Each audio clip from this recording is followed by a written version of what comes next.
Going.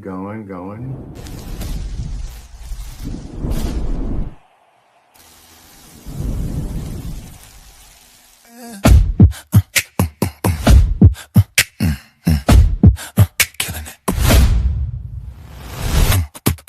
Heartbeat. Boom, boom, breath. Whoosh. Watch me, I'm killing it.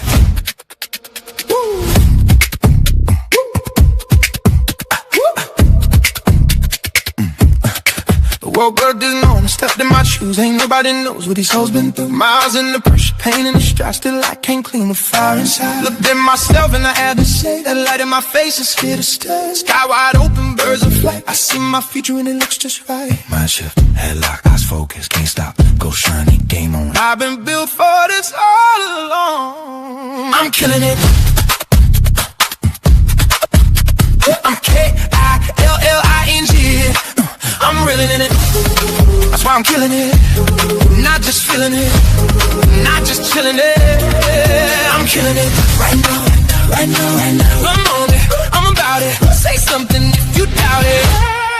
I'm killing it. Who the hell did you think I was? Who the hell did I forget I was? I remember who I am. I remember what I've done. I remember what me why is. I remember what I've become. Every scar got a story to tell. Every fall taught me how to rebel against the fear and the old small lie. Now I walk like a king in my own sunrise. My shark feet hit, chest up, leaning, no love. Oh great, whole room for the heat when I step in. I'm killing it. I'm K-Y-L-L-I-N-G. I'm reeling it. That's why I'm killing it.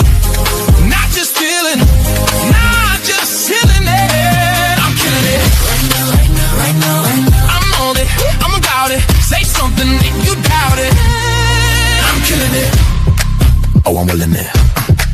I'm thrilling it. I'm not waiting. I'm building it. Heartbeat racing. I'm sealed in it. Truth too strong. I'm revealed in it. I'm sharing my life. I'm sharing my pride. I'm sharing this life. Let it go wide. There's a pilot ride. Tonight I came alive. Heartbeat. Boom, boom, boom, boom, boom, boom. I remember. I'm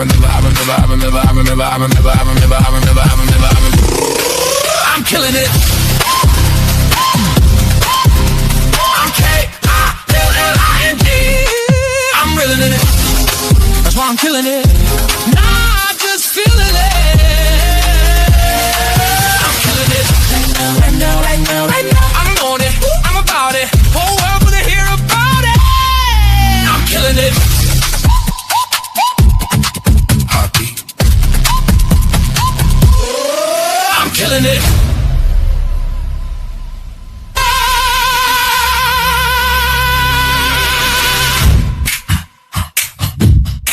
Heartbeat. I'm killing it.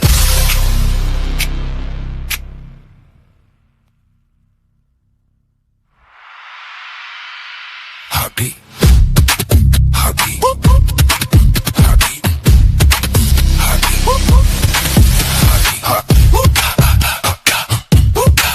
I'm killing it. Heartbeat. Heartbeat. Heartbeat. Heartbeat. Heartbeat. Heartbeat. Heartbeat. Heartbeat. Heartbeat.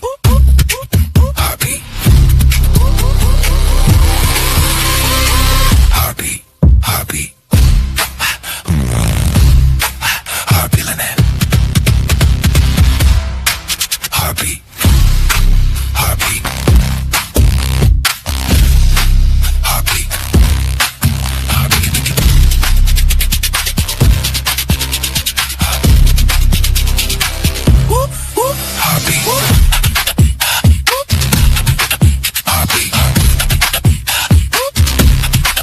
Heartbeat. Heartbeat.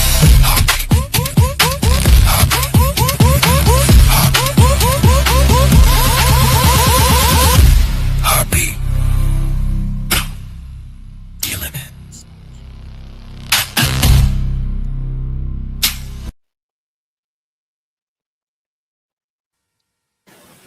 Hey everyone, this is William Rochelle, but you can call me Bill, and welcome to UBU Live. That song is called I'm Killing It.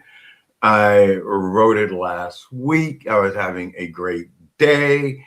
the birds were chirping, spring was here, and I'm like, I remember who I am, and that is now my new jam. I want to welcome to the stage Miss Leslie Flowers. How are you today, my lady? I am wonderful. How are you? And hello, Fred. I am fantastic. And Sensei Fred Jordan, what is going on with you, my friend? Am I on? I said, what is going on with you? How are you? He was on. He'll be back. He will be back. All right. Thank you for the phenomenal from Mr. Aaron Gibson regarding the opening. Thank you, Sean Michael, because I heard that you said you may not be able to make it. Kinga, appreciate everything that you do every day. Curtis Brooks, you showed up. Christy D. Williams, my Florida neighbor. And he's back. There we go. Hey! Hey, everyone. How are you, Fred? I'm good. How's everyone today? Everyone is, well, I'm fantastic. I'm always Leslie's fantastic. And Yep. the crowd is excited about what's going to happen. So, what occurred, everyone, is a few weeks ago, I had Fred on the show, and I was so blown away by the conversation that we had. And I felt as if we had so much more to discuss. And I wasn't anticipating how unique his thought processes were, and how engaging the topic was. And so I kind of fell in love with the entire topic. And as I was talking, as he was talking, I was thinking about Leslie in the back of my head, because I'm like, Leslie, like this sounds like what she talks about. And I said, wouldn't it be wonderful if I can get the two of them together? And so that is why we are here today, is basically to hear the discussion between two people that are, I believe, walking a similar path. We're all walking our own path, but a similar path as it comes to universal law and the metacognition. Metacognition. It's a new buzzword. Okay. So with that said, I am going to step away, and I'm going to hand it over to Leslie or Fred. I'm going to stay here, but I'm going to shut up because I want to listen and learn. And like, where do we leave off, Fred?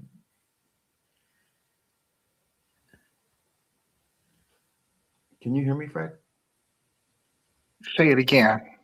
I said, where did we leave off? Where did we leave off with you? I know that there was You had about five questions on the table that I never answered. Right. So let's start with the ones that you wanted to answer that you didn't get to answer.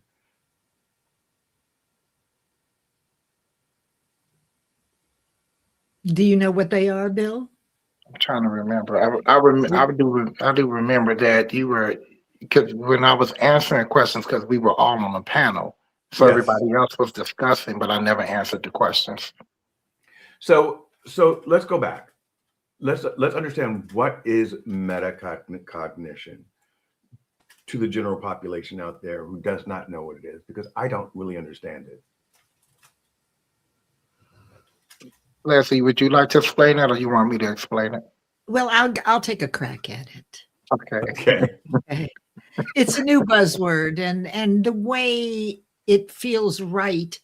At first, I thought it was, or I still believe that it's agile thinking, which is the ability to not only stop yourself from being triggered and be very objective, but then be able to determine which context is right for the people you're speaking with. So metacognition is the ability to observe yourself thinking. That's my very rudimentary understanding of it. What do you think, Fred? I would agree. So the great thing about that, and especially having opportunity with others who experience it, is we know that we get to build through, not an opposite, because everything always exists at once. So you can build in multiple directions in different ways. All truths are true. What the effects of metacognition as it relates to me is the ability to direct the thoughts. Mhm. You become aware of them, and then you recognize that not only are you the witness, you're also the person that's either accepting a subconscious invite, which has to be redefined, which should be redefined into your preferred state and movement in order for you to maintain yourself in your ups and downs in life. So metacognition, I understand it to be, or if I was going to define it from my own perspectives, was recognizing thought and its impact on your emotions, and then the ability to step out of thought and reframe, where you're not the character playing in your role. You're the producer, the director, the writer, the witness. You're all of it. But the metacognition teachings helps us understand that there is a place that exists within our totality of our human existence as beings, where we have the ability to become aware and awaken and discover that we have some other tools available to ourselves. Okay, so quick. Right now, whatever you're doing, you look great. Now you look blurry. So, I'm not sure if you have a filter on, but I want to make sure that we get the best of you. That was a really good explanation. So, I like to use real-time data when I'm talking to people. So yesterday you guys were talking, and the story went to 2020, which was a real trigger for me. And I was like, I can't deal with this. I'm not living in 2020. And I had to step away because it was a trigger, and I had to get my mind reset around that thought. But in the moment, I needed to step away. Does that make sense? Do you understand Makes that? a lot of sense. Okay. So, and I think I even put respectfully, I need to leave, because it was bringing up a time of complete loss for me, and getting back on the horse has not been as easy for me as I thought it would be. And I hadn't had to look for a job in 12 years. I own my own company. So the best thing that I thought I could do in that moment was to step away. And then I wrote down my feelings, and those were my feelings. They weren't directed to anyone else. They were just my feelings. And I, like all artists, I put it out in an article. Like, this is how I felt in 2020, because those emotions came up. That's the beginning. That's the beginning of metacognition, but it takes practice, and it is the higher side of choosing contexts. We have many different perspectives and lots of lessons, and depending on the audience or the context, then you have the ability on the fly not only to immediately step away from any trigger, doubt that there is a trigger at all. When this is occurring, you're in the higher side, and you are in complete control of your thoughts, and you have access to every one of those perspectives. But this takes a lot of practice. It would be like the same presentation I could give to a group of physicians as I would a group of HVAC repairmen. So the content is the same. What changes is the context, right? So the examples are the same, only the people change to land for those listening. So it's, for me, it's not something that you can claim unless you can do this and become an agile thinker. But who knows? It's a new buzzword, right? So we get to say, I'm creating it as an area of mastery. Now, I do know that Kinga, who's in the audience, she thinks this way for Right. sure.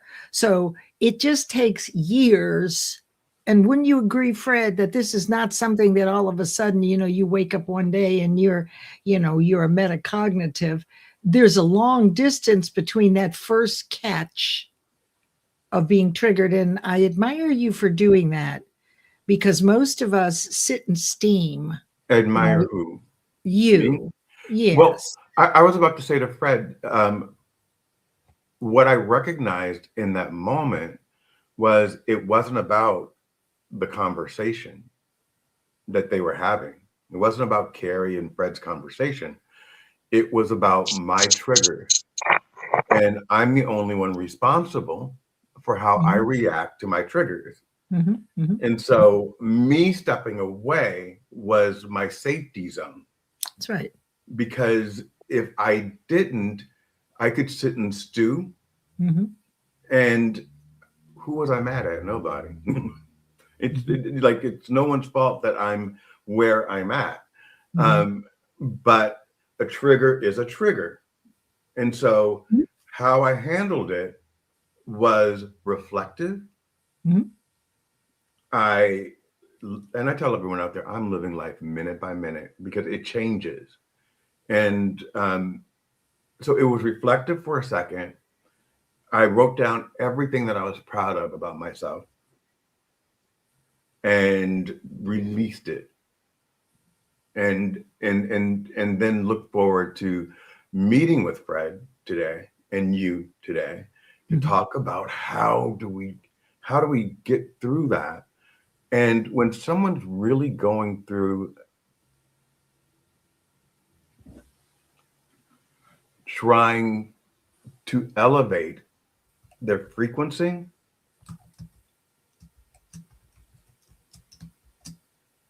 there's still ups and downs. And so we still have to give ourselves grace. Does anything I'm saying to you make sense, Fred? It all makes sense. I feed off of responsiveness. So then, if I may, Yeah. let's go ahead and really dive into that. Bill, did you play any sports growing up at all? Okay. What Fred, right. Yes, I did.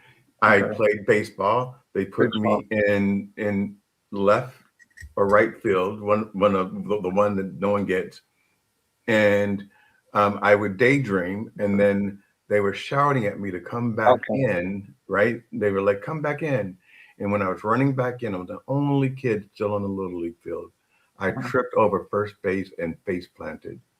And my brother Philip, is just an agile athlete. He can pick up a pool stick, a golf club, a baseball, football, basketball, a tennis ball, like whatever he picked up, he was natural at it. And I remember one time I went to throw a stick. And I don't know how this happened, Fred, but when I went to throw the stick, it went backwards. Yeah. So I was that kid. It was always, oh, this is so terrible. It was always me and Darlene Williams that were the last to be picked. And Darlene Williams would get picked before me, and she only had one leg. And I was just like, how is this happening? It's okay, because that part is significant but not relevant. What I'm looking for is a reference point with you, so we can say some things that can help provide some forms of clarity, and Leslie can put the frosting on the cake with it. So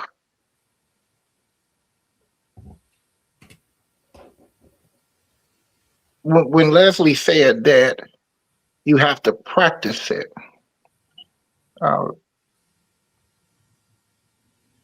you a dancer? Do you know how to dance? Oh yeah. Okay. Oh yeah. Okay. Yep. So you lit up. So that means when you dance, you understand that dancing is an expression of yourself. You're Yes. expressing yourself. You're That also music, writing. you would also say that you are in line with the music.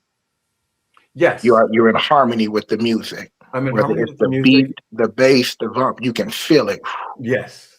Okay. Yes. Yes. So And my go-to when I need to calm myself down is anything creative, whether it's a picture, music, or writing.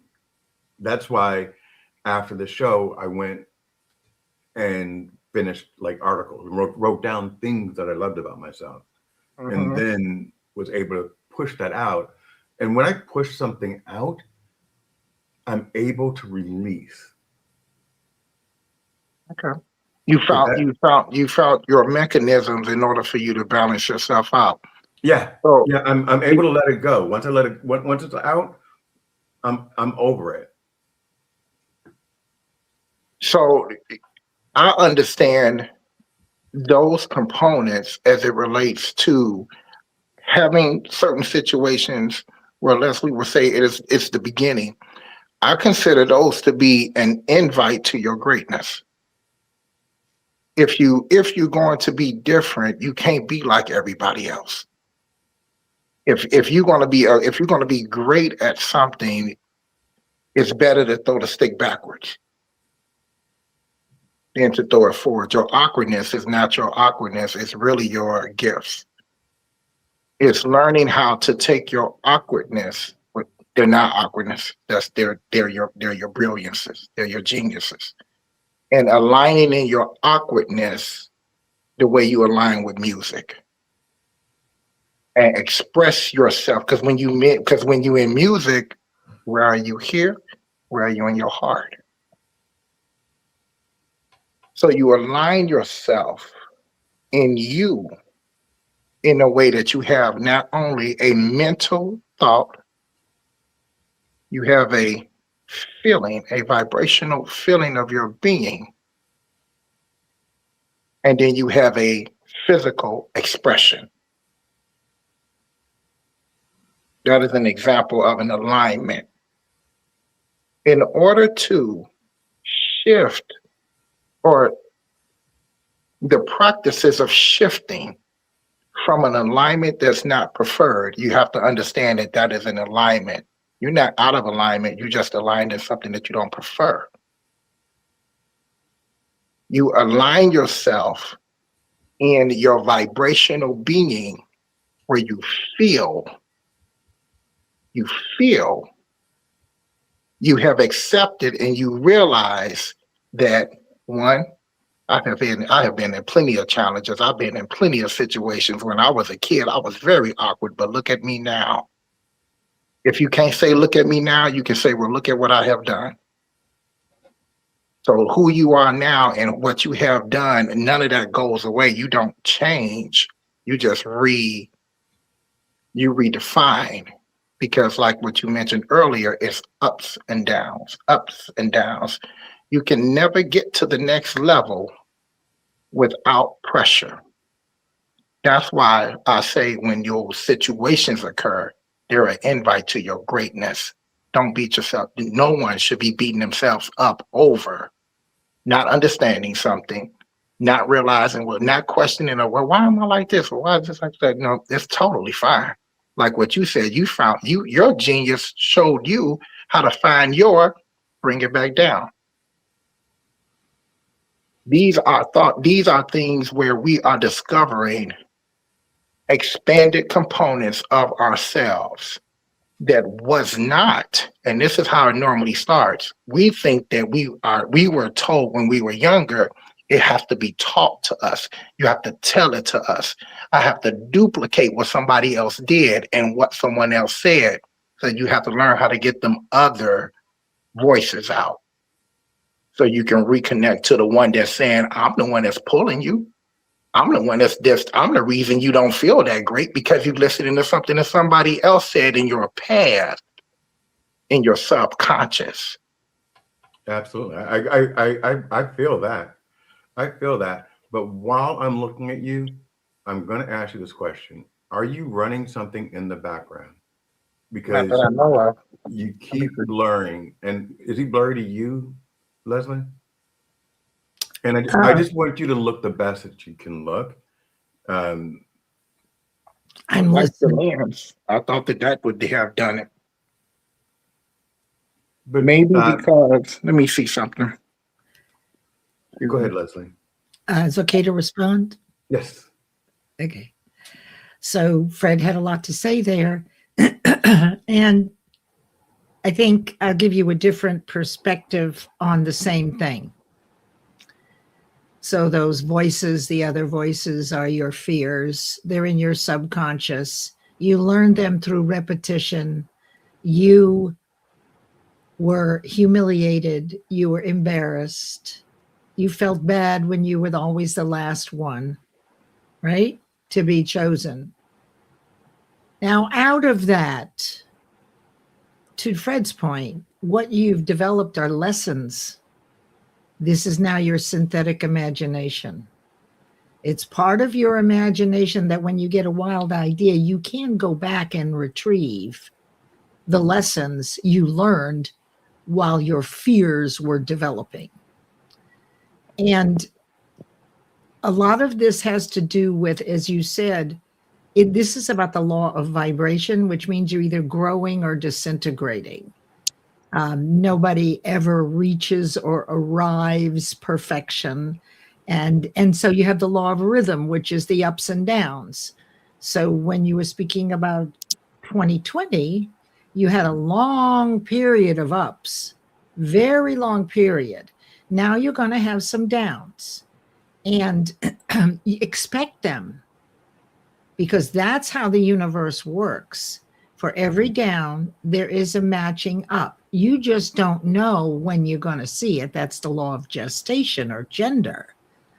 So you can set a goal and you can, set a date to inspire and excite you. But ultimately, if you're not prepared for it, you will not receive it or manifest it until you have learned what is necessary to actually achieve what you want and to enjoy it. The universe will not give you what you want, no matter how badly you want it, until you are a vibrational match to having what it is you want. So it's helpful to know that in your mind, you've got two minds, your conscious and your subconscious. The metacognition and the agile thinking is in your conscious mind. And that's where the faith is. And from your subconscious is fear, your shadow side, the dark side. We all have that. Only one prevails in every given moment. The question is how many times are you going to think it? Right? And until you realize that the only thing that we can control is what we think, how often we think it, and how we're feeling when we think it, because mind is an activity, it's cellular. And so we actually can control our physiology, our neurology, all by what we think. How do you stay consistent? You pick a goal that you're compelled to do, that you're driven to do, that is heart-centered, and that when you begin on it, it will outweigh any of your fears. And we have faith in our fears. We've lived them. These are real. So that's how you do it. We have faith in our fears, meaning that yes, we believe in those fears? Absolutely. Absolutely. I mean, let's look at COVID, right? Well, one of the 6 basic fears is the fear of illness. Well, we know people who died. I mean, some of us had COVID. That is a real fear. And here's the trick about the vibration that Fred was talking about. You see, when you resurrect a memory using visualization, which is the DNA of manifestation, when you visualize, that's where you raise your vibration. It's exciting to think about it. Oh, I can't wait. You imagine it as though you've already had it. Before Fred broke those bricks, he already visualized himself doing it many, many times without touching the bricks. The mind is powerful. Now, what happened with you was there was one other thing that Fred talked about. What you did as a youth is very often going to be your purpose when you're much older. When you go back to the thing you love doing, such as dancing or music, whatever it is, decades can go by and it still shows up for you. So these are spiritual seeds, ideas that you had that are in the works, always in the works. Spiritual seeds do not disappear, and dreams don't disappear because you've changed your mind and you're not doing it. So I know I went in a lot of different places, so pick and choose whatever I said and pick it apart. What did I say that inspired you? Let's just put it that way. Hey, Peter Mulfer. I love Peter. What did you say that inspired me is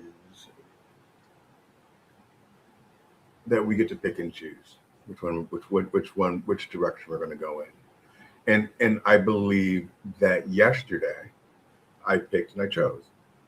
But I chose to release. But in the moment, for my safety, I also chose to exit in that moment. And you've been there, Leslie, because I think, remember during you might not remember it, but I had a show and someone said something and you're like, I gotta go. Oh yeah, I did, because I was offended because I thought you were going down a road that triggered me. Yeah. Right. And so there's power in that. Now, let me just tell you that when I was married for over 3 decades, one of the things I learned was to choose my partner the way he is and the way he isn't. Right? So choice, objective choice, and reminding yourself of the commitment, not just when things are great, but when we had those tough days, right? I had to remind myself that I've chosen this life, and this is part of the rhythmic part, right? Okay, so there's power in choice. There's a real power. It settled me. Like if I was upset or he did something that was annoying, there were times when we didn't speak for several days. That doesn't happen now.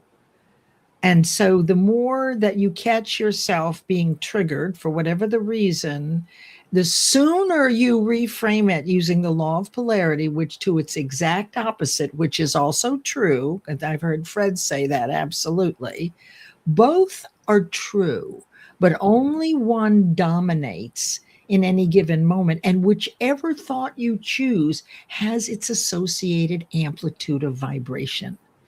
If it's low, your results will match that. If it's high, predominantly, right? If it's high, if you do this quickly, you spend less time in the doldrums because you've caught yourself and you really know what you just did. Oh my God, this is that again. Well, I think that's enough for now. Fred, what are you thinking about all of that? I appreciate you setting it up that way. Thank because you. they have the ability to go multiple directions. Right. I would like to talk about the application of choice. What does that look like in order for you to get to where you're saying you honestly looking to go? People make a choice to defend. I'm making a choice to be safe. I'm making a choice from triggers. How do we convert triggers to where triggers are no longer triggers, but they are now serving us? And this is where it gets great. So if you were going to look at something that triggered you, the metacognition component is defining why is it a trigger. And then from there, you will recognize that you have another set of choices again, if it's about choice. The challenge is if I say something, just because I said it, does that mean that is it? And that is not true. There is power in the words, there are power in the tongue, but it's incomplete on its own. Faith is dead without actions. Yes. What do you mean that that's not true? Could you just say a little bit more about that? I should have used these words. It is a pillar, not the completion, because we are physical, mental, emotional beings. The alignment is something that you experience in all of them.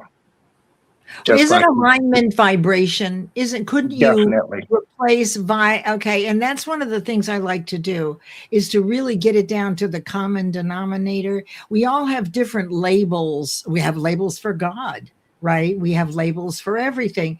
So I'm always looking for the common denominator. So in my world, that would be alignment would be associated with the vibration. You have negative alignment, you have positive alignment, right? You can be aligned negatively, right? Had you stayed in the room, Bill, that's probably what would have happened, right? But you know, your vibration dropped when you were triggered.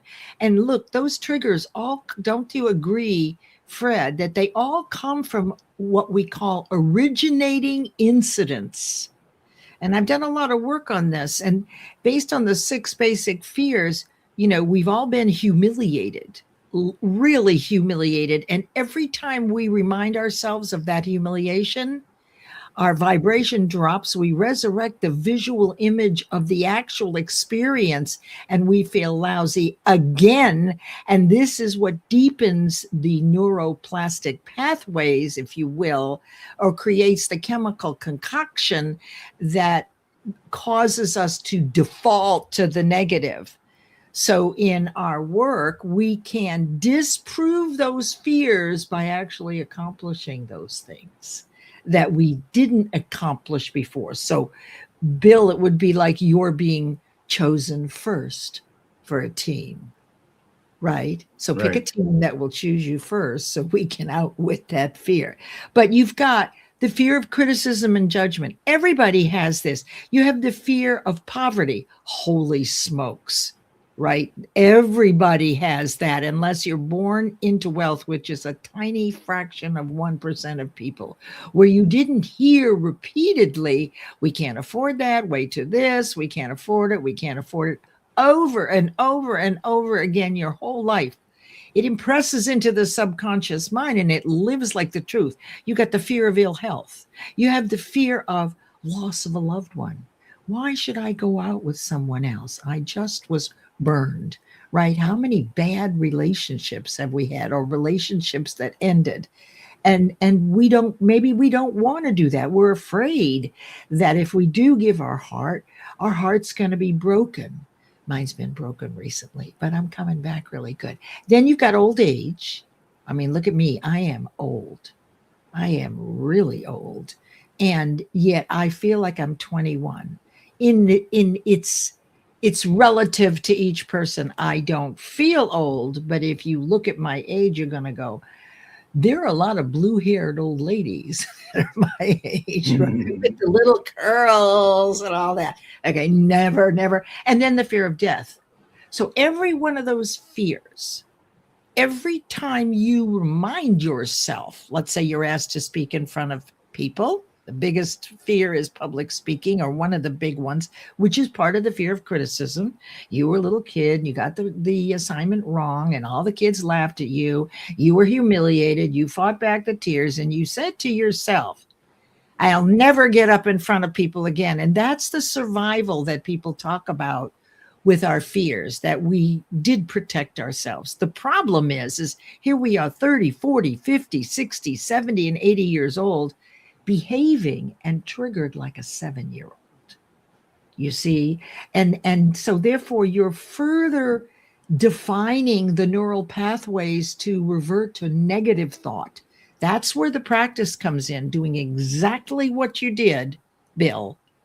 And every time you do that, the length of time that you're upset shrinks. Yes. The idea is that pretty soon you catch it on the fly and you move into whatever context you want to talk about. Yeah, And I caught it immediately, and then, like I said, released it. But I gave myself that moment. well, no one else You know? could do it. No one else could do it but you. What do you think about this, Fred? What does alignment actually feel like to you in real life when you're aligned? In a positive way or a negative or either way? I guess I would ask Sam. So alignment exists like faith, in the sense of, it's not that I don't have any faith, it's what am I choosing to believe in. So or like belief. It's not that you don't believe, it's I choose to believe something else. You always have belief. You always have alignment. How am I aligned? Is the calling of awareness of totality of self, to become aware of how am I aligned? Because your reality that we're calling reality, which is our physical existence, the moments, the nows, the situations, those are like a screen that you're watching. And it's not that if you change in your being, it changes something in the sense of you have to skip other steps. But let's say, for example, you have a situation where accounts are low, negative, not too sure what's going to come in. How it's assessed off the screen based on how a person think, what a person believes, determines how that affects you, because it's ups and downs and everything. The alignment component becomes broadened when you realize what I have defined for myself puts me in a state that I do not prefer. Mm-hmm. Mm-hmm. Mm-hmm. It is nothing that anyone else can do in those steps of, like what Leslie mentioned, taking that responsibility. Great, take the responsibility, but that's not it. Those are steps. Because at some point, like what Leslie is saying, in practice, it builds I was going to use sports for an example, because the more you practice something, it becomes, and here's how I teach it in the art. You practice it until it becomes a part of you, and it doesn't become a consistent practice, it becomes a lifestyle. So it's not like you achieve it, boom, I'm here, I arrived, I don't have any challenges. Oh, I'm here, I'm there, I don't get angry anymore. Oh, here, I've arrived. I don't have emotional experiences. You continue to experience it all. However, you're not the tail of it. You're the head, because you are the one consciously filtering it. So when I look at my accounts, And I've had situations in business, you go down, down, up, down through it. It's not that if what's happening in the reflection of what I'm looking at, it is the fact that I have a physical application that I know is going to turn that around. What is my physical movement that I'm aligned with from this side of in my space where everything exists that I have chosen? What is it that I have chosen that I have physically felt? So when Leslie mentioned, like what I said before I broke the bricks, I already felt it. I'll even take it a step further. When I did the 59 bricks in a minute, I never practiced it. I've never tried it before. But let me tell you, it has nothing to do with it's only because I have a strong mind. I had to learn the physical technique. Without the physical technique, I believe I have faith, but what was my physical techniques and what I was executing? And the real truth was I focused to prepare for it on my focus. Do I have the ability to maintain the technique? Can I continue the technique? Continue. So it stopped being about the technique. It started being about my awareness until it becomes a lifestyle. And it applies to everything that we do.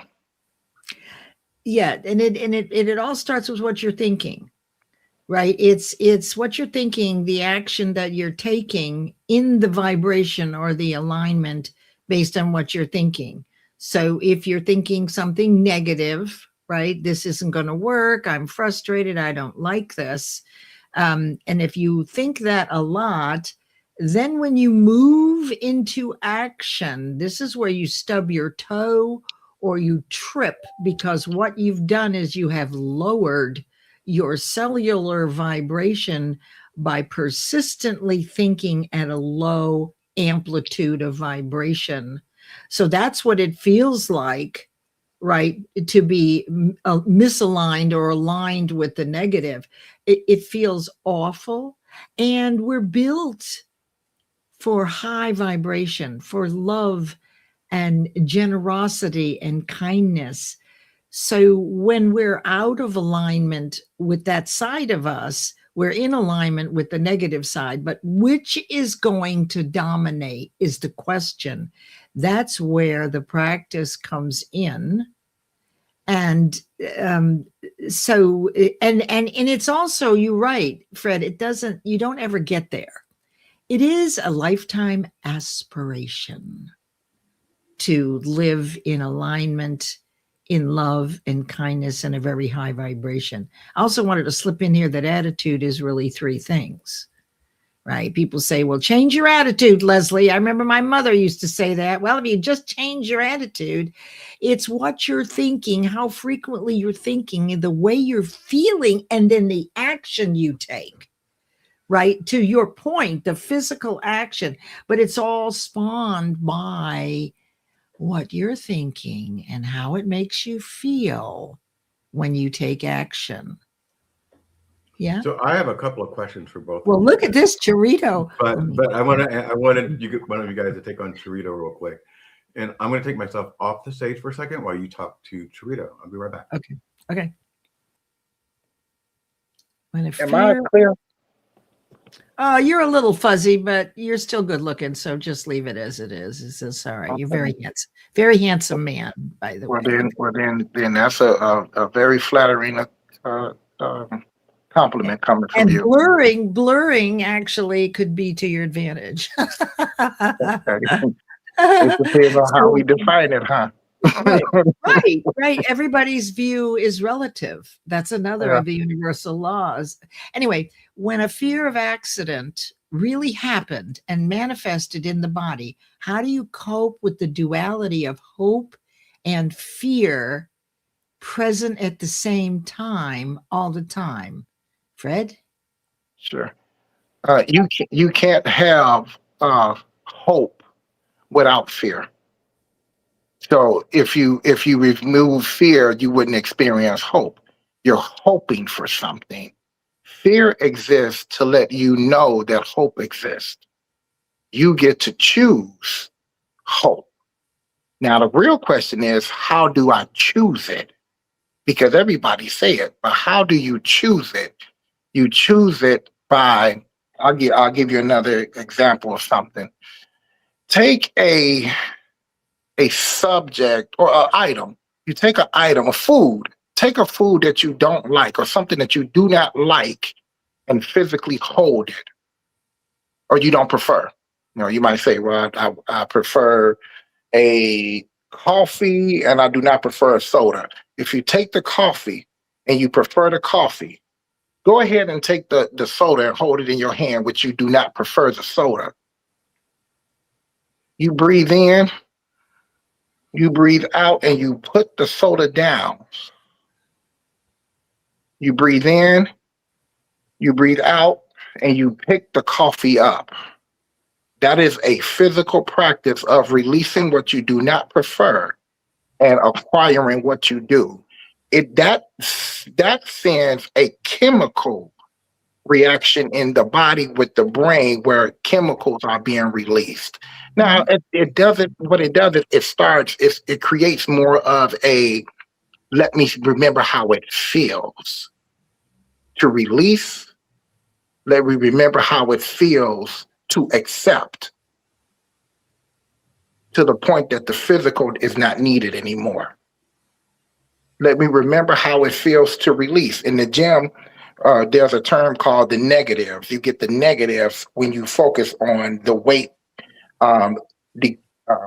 descending, because you normally get your positive when you push the weight up, but you get the negative on the descending. If you focus on the descending and releasing it, and you start focusing on the positive and pulling it while you breathing, you are allowing your breathing in your thought process.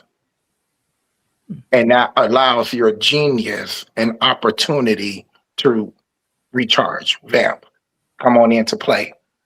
Because you don't just only want to put the Band-Aid on it, you want to heal it. Mm-hmm. And you get good at that, you're going to be able to do techniques that are, I don't have any other language yet, but you know how you visit your past? So because you have the ability to visit your past in your mind, we're going to call it time travel. When you revisit your past, you will not be the person that was receiving the things you didn't prefer. You will be the observer telling that person, there's much more to you than this. You'll go back and you'll heal yourself. And then when you'll never come back here again, you'll just be moving forward in the idea of things don't trigger me like that anymore. Especially when we come from situations that had trauma and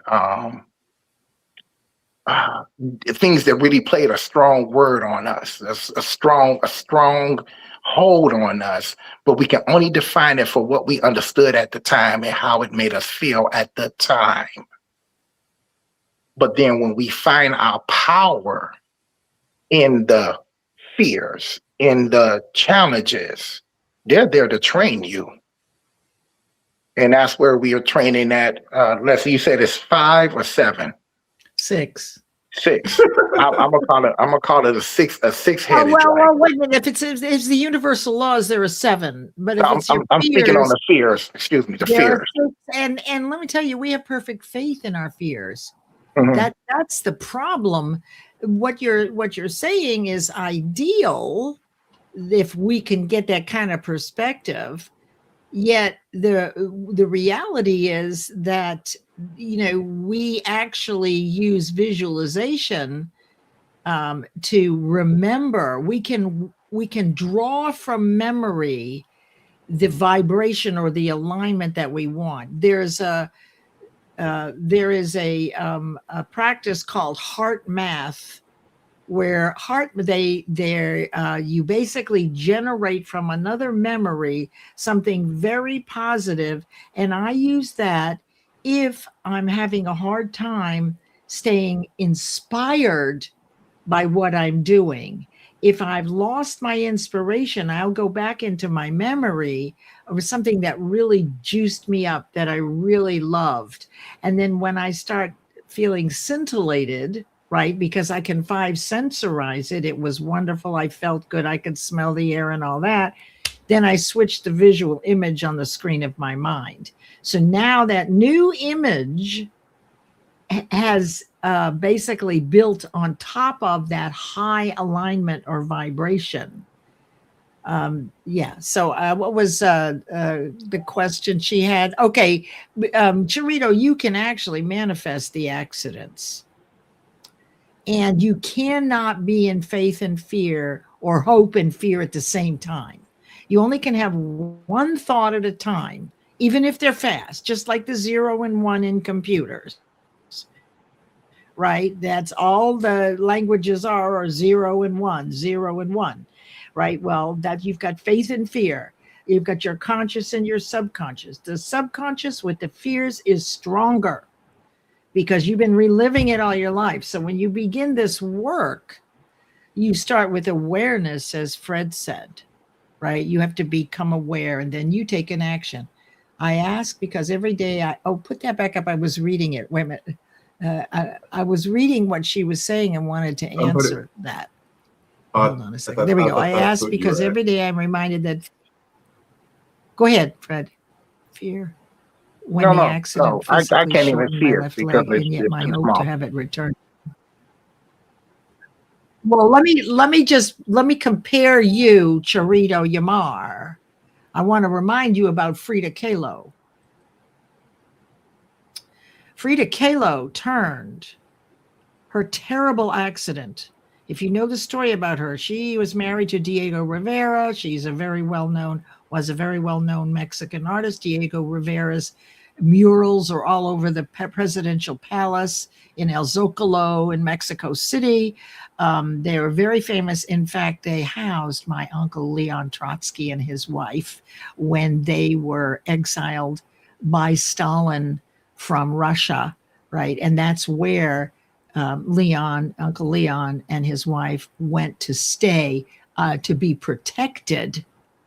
But then, of course, the story goes that Uncle Leon had an affair with Frida, and my aunt my grandmother's aunt found out about it and wouldn't stay there anymore. And as soon as he left their home, Stalin's henchmen caught up with Trotsky and gave him a hatchet in the head. Now, why the heck I was going there? Oh, because Charito.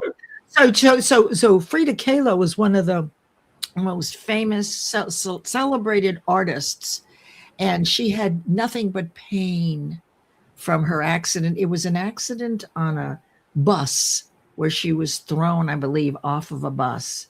During an accident while she was in a bus, and it was horrible for her. Her whole life she's been in bed pretty much, and yet she had one of the most tumultuous love affairs with one of the most famous men right on the planet. So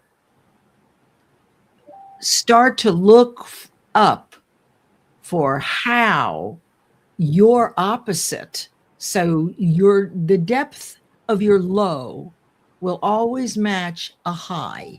That's the law of rhythm. The universe will make sure. You just don't know when. So you want to be looking for that accident and that debilitation as access to your greatness, as Fred said, because you experienced the low. Now you deserve, and the universe will grant you with the high. You just have to change your thinking and start looking for how you can make a difference from that experience. So there. Are you guys paying attention to me? I am. Absolutely. Okay. Most students, all of them, to be honest with you, who had any form of a quote unquote disability, generally became some of the most exceptional. Yes. It's not the what it is based on how people told it to you to be. It's what you define it to be. But when we're dealing in the mental anguish, that first layer of anguish, how do I get out of that anguish?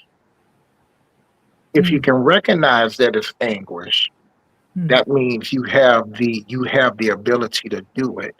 When you don't recognize that it's anguish, you haven't gotten there yet. But the anguish is there to call you into something else. I You're agree. worthy of it.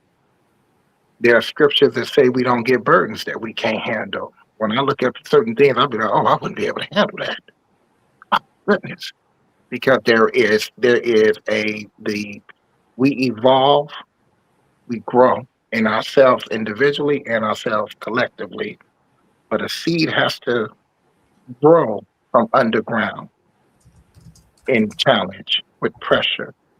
But its determination, which is put into its own brilliance and greatness, gives it the ability to bust through concrete and evolve into grass, trees, weeds, anything else.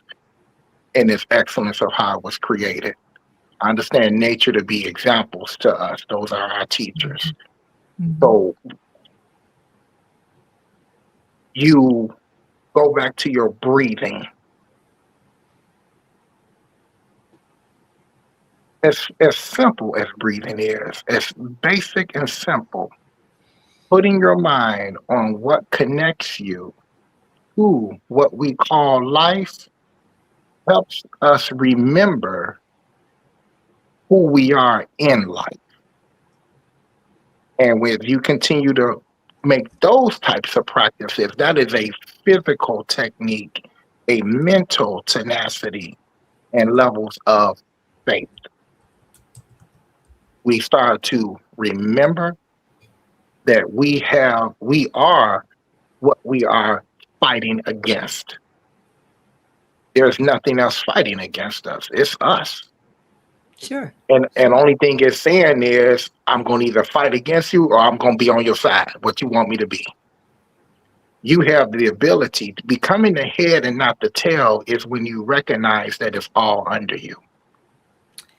You know, one of the things that you're reminding me of here is the brilliance of how for years children who were middle of the road in school were considered normal, and those who had neurodivergencies, if you will, or right, and because we never trained our teachers to teach them how to learn, just the middle of the road. And what I've learned is that every person I know that has some sort of neuro whatever, I mean, I don't care what you call it, whichever one of those classifications, some different way of thinking, that they are all geniuses, every single one that I've met.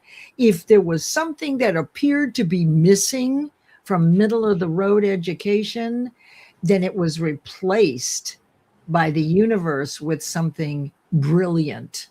And I think that's one of our biggest mistakes, is labeling people that weren't middle of the road, because that's all we knew, as normal. But those people, there's something wrong with them, and there isn't. And in fact, I get along really well with people that think in a neurodivergent way, because I don't I'm not sarcastic with them. I speak straight. They don't always get the innuendo, right, and the subtle sarcasm that I can spew at any time. I don't use that with those folks because they don't process it, right? They really don't. So, but you had mentioned something about the gift, that folks who don't learn middle of the road like the rest of us may have. And I just wonder if all of us don't have a touch of these things, that it's not a permanent place where you land on the spectrum of neurodivergence or ADHD or any of those things. And I'm no expert in it, but I've had my moments when I would wonder, am I neurodivergent? right? Am I a narcissist, right? Have I been, right, ego driven and all that? And so we find those anomalies in ourselves, but they don't dominate our thoughts. That's the difference, right? So anyway, I kind of went down a rabbit hole there. Back over to you, Bill. So I have three questions. Oh, God. Who has a pen and a paper?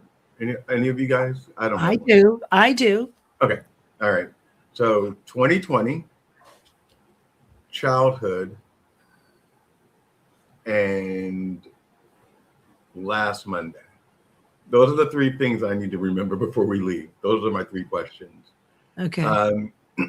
Which one do you guys want to start with? Let's do childhood. What do you think, Fred? Childhood is always a great place to start. The childhood is easy.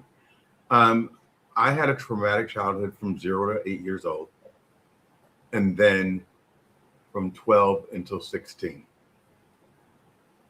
I don't remember the 4 years from 8 and 12. My dad died when I was 8. He was abusive. He set my mom's hair on fire. He put a gun to her head. I mean, he talked about me really badly because I wasn't as good in sports as my brother. And then at 12 years old, my mother decided to move to California. And she said, "Do you want to go with me?" And I'm sitting there going, where the hell am I supposed to go? So between 12 and 16, every year, my mom put me out. So first, she put me, so we moved to California, me and my brother. Then she said, "Oh, you're not doing well here, so I'm going to send you back to live with your grandparents." My grandparents were like, after 13, you need to go back to your mom. Back to my mom.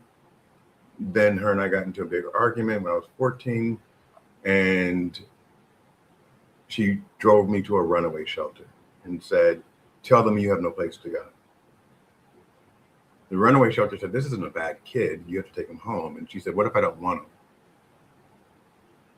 So I did not start living my life until I slept in my car at 16. And I slept in my car when I was 16 because my mom's car broke down.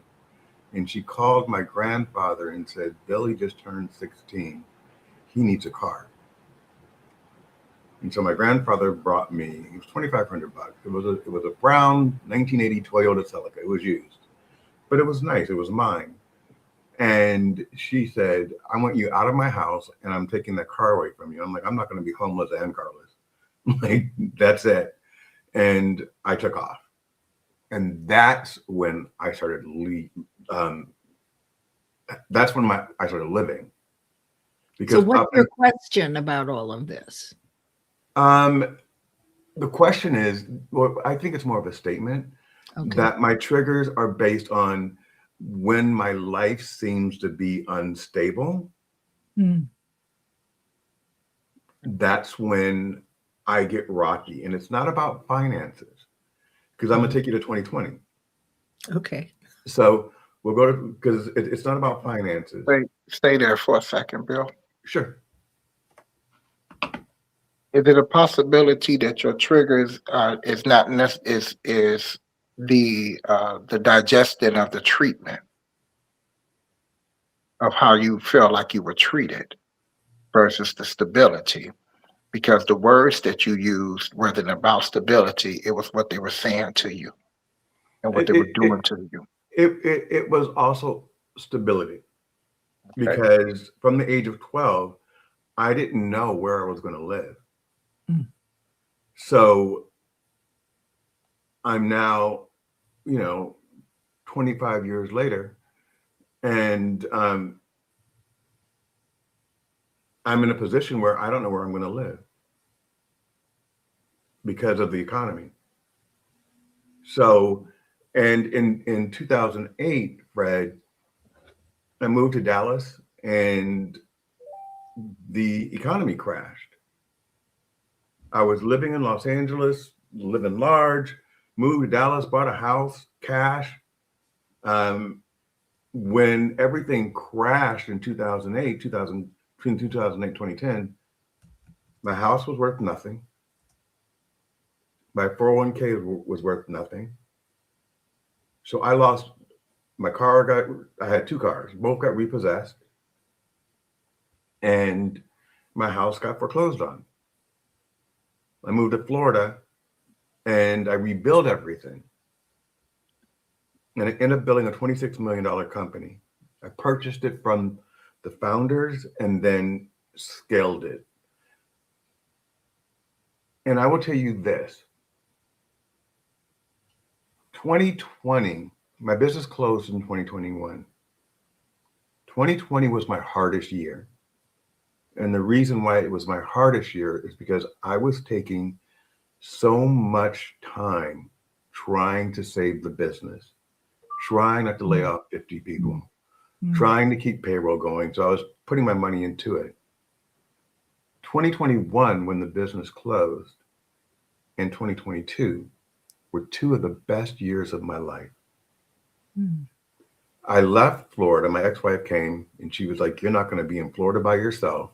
After closing the business, her and I drove an SUV from here with 2 dogs back to LA.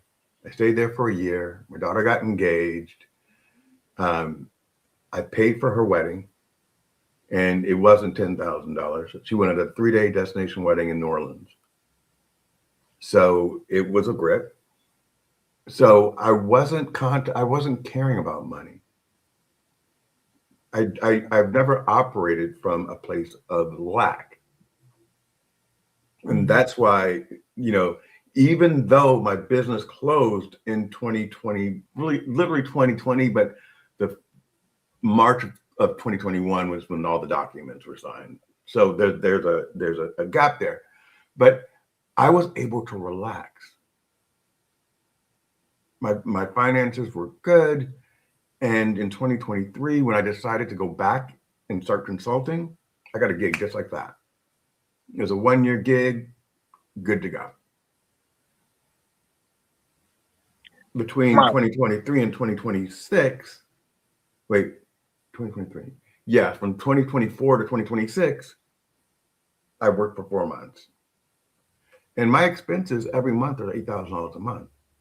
So there's a sense of pride in that too, that I was able to rebound and rebuild. But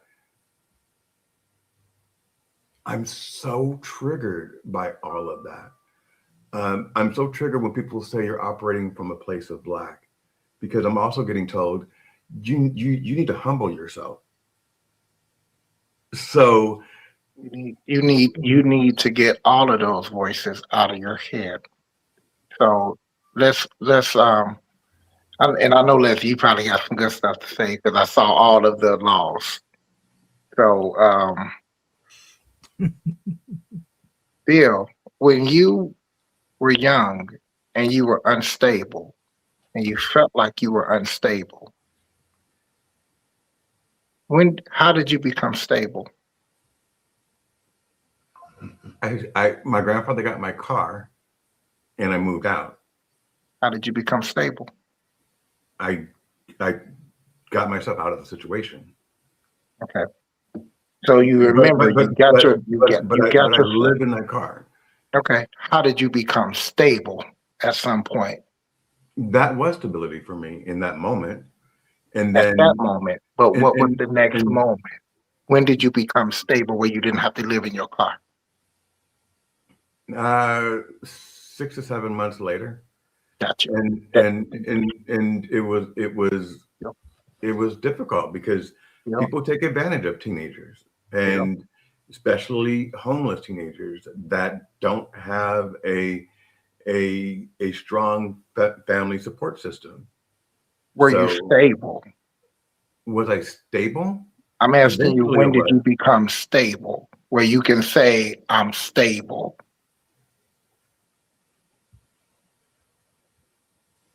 When in your life have you said I'm stable? When was the first time in your life you said you were stable? Probably in my 20s, 21. Okay. So in your challenges growing up, you somewhere along the line, you were able to acquire stability.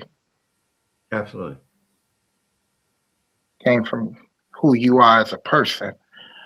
Would you say that you are more,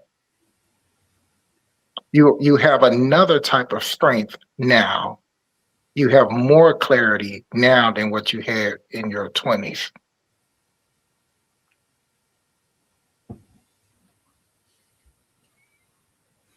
I think we're always learning about ourselves.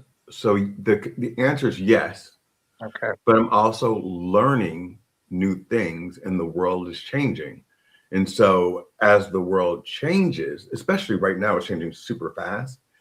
Um, that the way that I managed before is not the way that I can manage in this moment. Yeah. So obviously, of course, when you were 20, you probably wouldn't have been able to explain that the way you just did now. When I was 20, I didn't care. Okay. But when I was 20, when I was 20, I was literally um, great group of friends. Um, I got a place. I got two roommates, and um, we would be sleeping on each other's couches because we were going out all night. So that was an entirely different type of world. But as far as like being able to take care of myself and feed myself and house myself and own the car, I was always the one that had the most And you were in your 20s, in my 20s. Absolutely. amongst the people that you were around. Yes. How did and you were doing what you felt like you needed to do in order to get there, so that you were able to get there at some point. I've So where gotten there many times, but I think right now I'm tired. this is where I'm going with this. Mhm. You're not in your 20s, and if your disposition is, I got over my challenges a certain way. I took responsibility. I did this. I did whatever I needed to do. Exactly what, not, of course, to be sure, but you acquired stability. And of course, you're more now because the challenges that you just explained, you had nothing. You went from homeless to a car to creating stability. And you're a different person now. That sounded harder than the business falling. My business fell under the ground in 2020, knocked everything out. But mine too. Absolutely. But Everything underground, which yeah, gave us an opportunity to build back with new pillars. And but but at the same time, one of the things that I want people to hear is that I rebounded from a total loss in 2010, uh-huh. and I was Yeah, able to acquire the business. And then in yep, 2020, I was putting six figures back into that business uh-huh. that I had just bought. So that by the time it collapsed, my net worth was not, well, I lived 6 years without a job, but it was not what I wanted it to be. Let's go Bill, back to the one. Go ahead, Leslie. Mhm. I was just going to say, with all your writing, and I've loved your writing, one of the things I've noticed is that you spend a lot of time talking about what wasn't working and what isn't working for you. And that actually is a lower vibration and sources more of that. And it is time, I think, for you to create a new context for yourself. You can use those 2 years, or you said there were a couple of years there where everything was great with your wife or whatever it was. You can use those memories to raise your vibration. But now is the time. We are co-creators. We have the universe on our side. we have the gift of visualization. It is time, in my view, to immerse yourself in the new adventure that you're creating rather than staying immersed in the things that aren't working. Doesn't mean to cut it off, but what I'm hearing is a lot of time in that lower vibration. Now, you have an abundant mindset because your identity, your self-confidence, and your self-image are like a cybernetic system. They're just like your furnace. You worked a long time to create a new set point of greatness and achievement, and you lived inside that. You know what that feels like, and you also know what it was like before.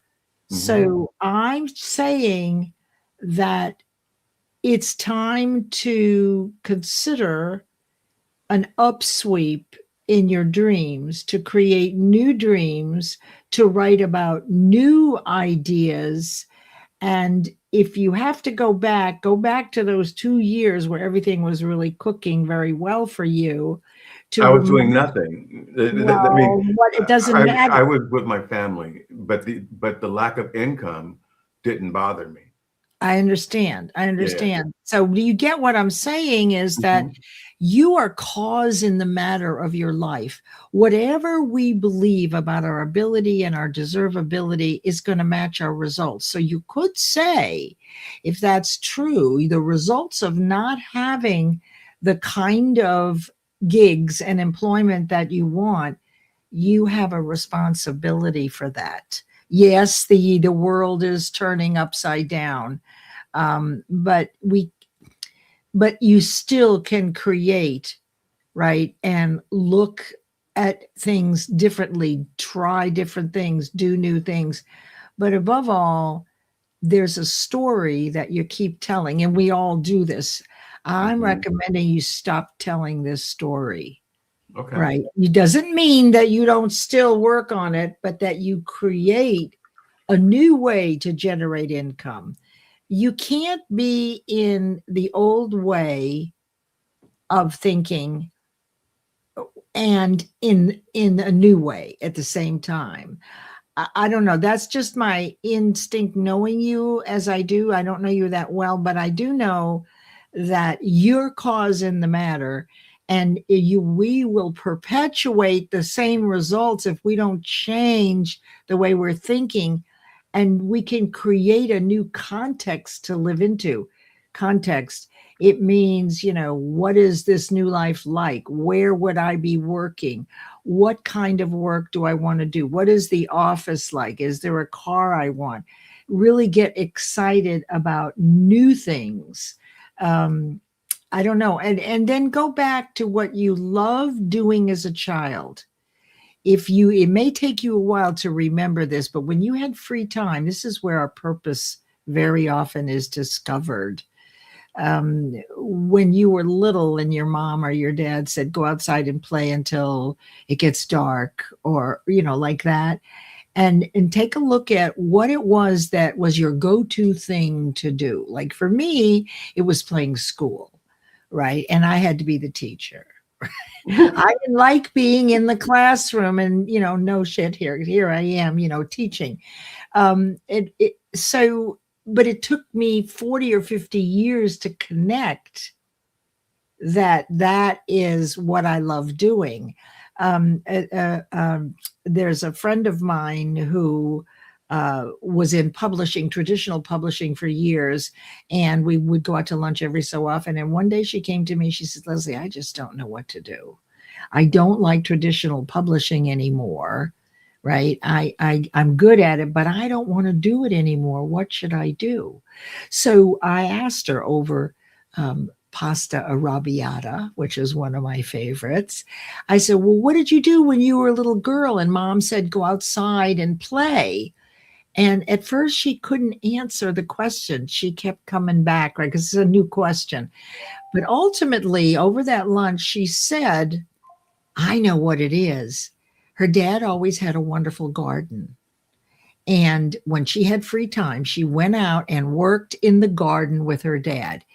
In that 1 hour, she created growandshare.org, which is a local place where you can go and get plants to reduce the footprint of getting plants from other places. Local nurseries would provide the plants, and then you, as a consumer, could go and get those plants. And the only agreement that you had for having the plants free for your garden was that there's a basket of produce on your driveway for your neighbors once everything is harvested. Now, from that, she created a newsletter, a nonprofit within 6 months. Now, part of the conversation was, I said to her, in the Old Testament, the Jews used to leave the edge of the garden unharvested for the poor people. There's always food at the end there, right? And that was their practice in the Old Testament. And that's where Grow and Share came from.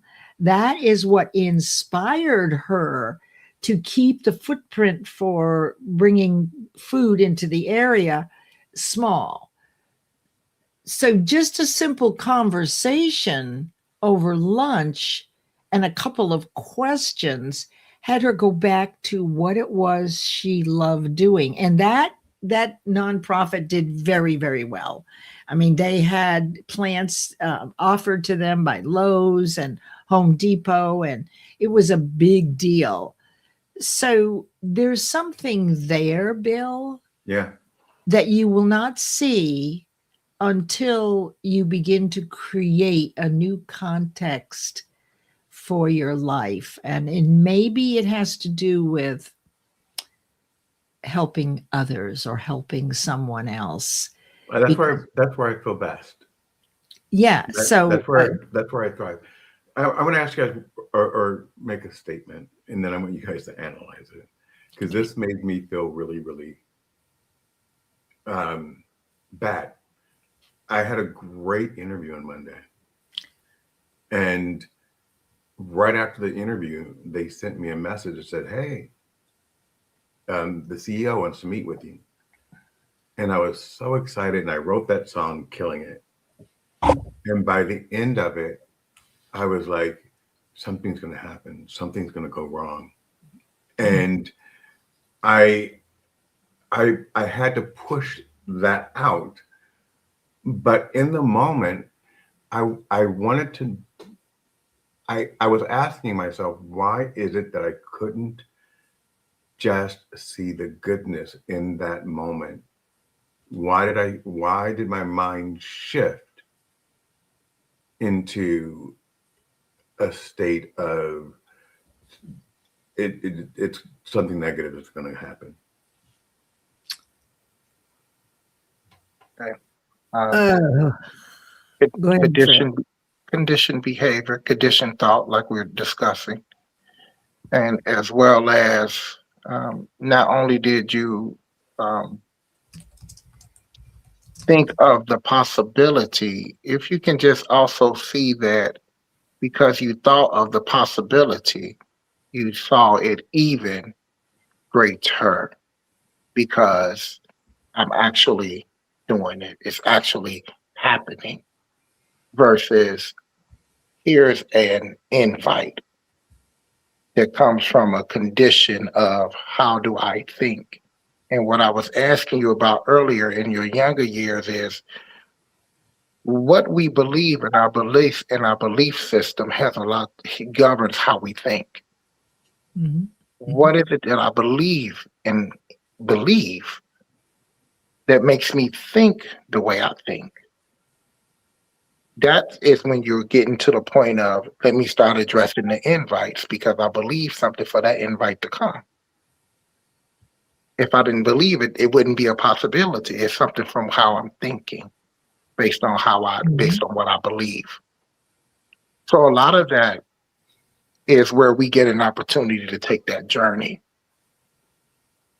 The journey is really the gift. When you get on that journey and you start taking yourself apart and you start spiraling out, if you are conscious of it, you already know here we maintain.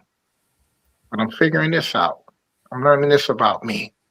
Think all of this time when you expressed how challenging those years were, you already know how much you learned about yourself during that. How much you saw different possibilities, how much other things presented itself. Whether how it made you feel or not, you got an opportunity to experience a broader. I always knew that I had a higher calling, even as a kid, even in all of the muck. I always knew that I was going to be okay. As we tend to get older, I think the fear can get deeper. Narcisse, yes, it was a job that helped me feel stable. Bill, this is also a place where an accountability partner is helpful, because if, for example, if you would ask me that questions, here's what I would say to you. I would tell you to and remind you to hold the right thought. And if someone else, how many times does this happen where someone else got the job and you didn't? And then within a month or so, that person didn't work out and they called you. So the thing here is that you have to see yourself as they're looking for you.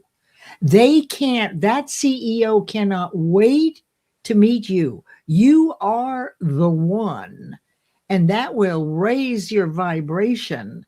And so remember that they should be so lucky to have you, that they've been on the search for you, that if you were working, he wouldn't be able to even, you wouldn't have had the interview.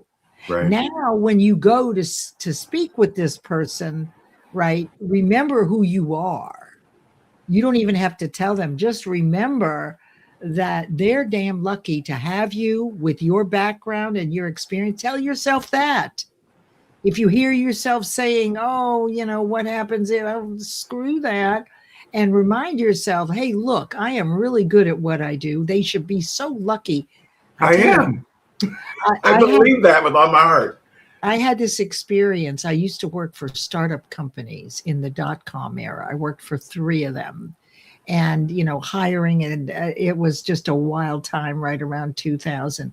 And I remember during a board meeting with our company, I was the only executive assistant. We had raised $60 million for this. I mean, it was just a lot of fun working in startups. And I was at the end of the building on the phone during the board meeting day. And my boss, the CEO, come up to me and she said, Leslie, we're experiencing a coup right now, because in came some of the, investors, right? They had all showed up and there was a coup going on. So I was at one end of the building, monitoring the front door, answering the phone for the business, and everybody else was at the other end of the building in a conference room. So I'm listening in through a conference call, and I hear someone says, well, what's going to happen with Anne Marie and what's going to happen with Leslie? Oh, they're gone. So the first thing that happened with me, I'm by myself, and I realized, okay, I've just lost my job. So now I feel the blood rising through my neck and into my ears and started thumping. And something happened. In that moment, I said, oh my God, this is a gift. If they don't want me, there's someone else who does. It is a gift, a great opportunity to be let go, because they're not appreciating me anymore. And I'm really good at what I do. When the meeting was over, everybody, they all came out and said, Leslie, are you okay? Because they knew I had just been terminated by phone, right? And I said, oh, it only took a few minutes. This is what happens when you practice catching it, because I felt the blood rising. I was super triggered, right? Poverty, everything. Oh my God, I have to look for another job. And what about the money and all that? But there became a moment when I realized that this was actually a gift, that I didn't belong here anymore. I did what I needed to do, But if I'm stuck there, then those people that are looking for me, they won't have me. Yep. So that was fast for me. That's the fastest I've ever done it.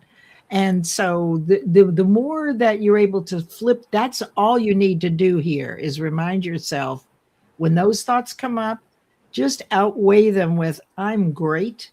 I do super things. These people should be so lucky to have me. I'm dedicated. I have experience. I am all the things, right, that I know I am, that I've proven. I've disproven all this BS about fear, right? Yep. About me not being good enough or, what are people going to think? No, you are a force to be reckoned with, in my view. And Thank you. anyone who gets you, the right person is going to come along and you're going to be so grateful that you didn't get something else because this is going to be the right thing for you. And that's what I would offer you. Everything works out for me. Yes. Everything works out It for me. always works out. Me too.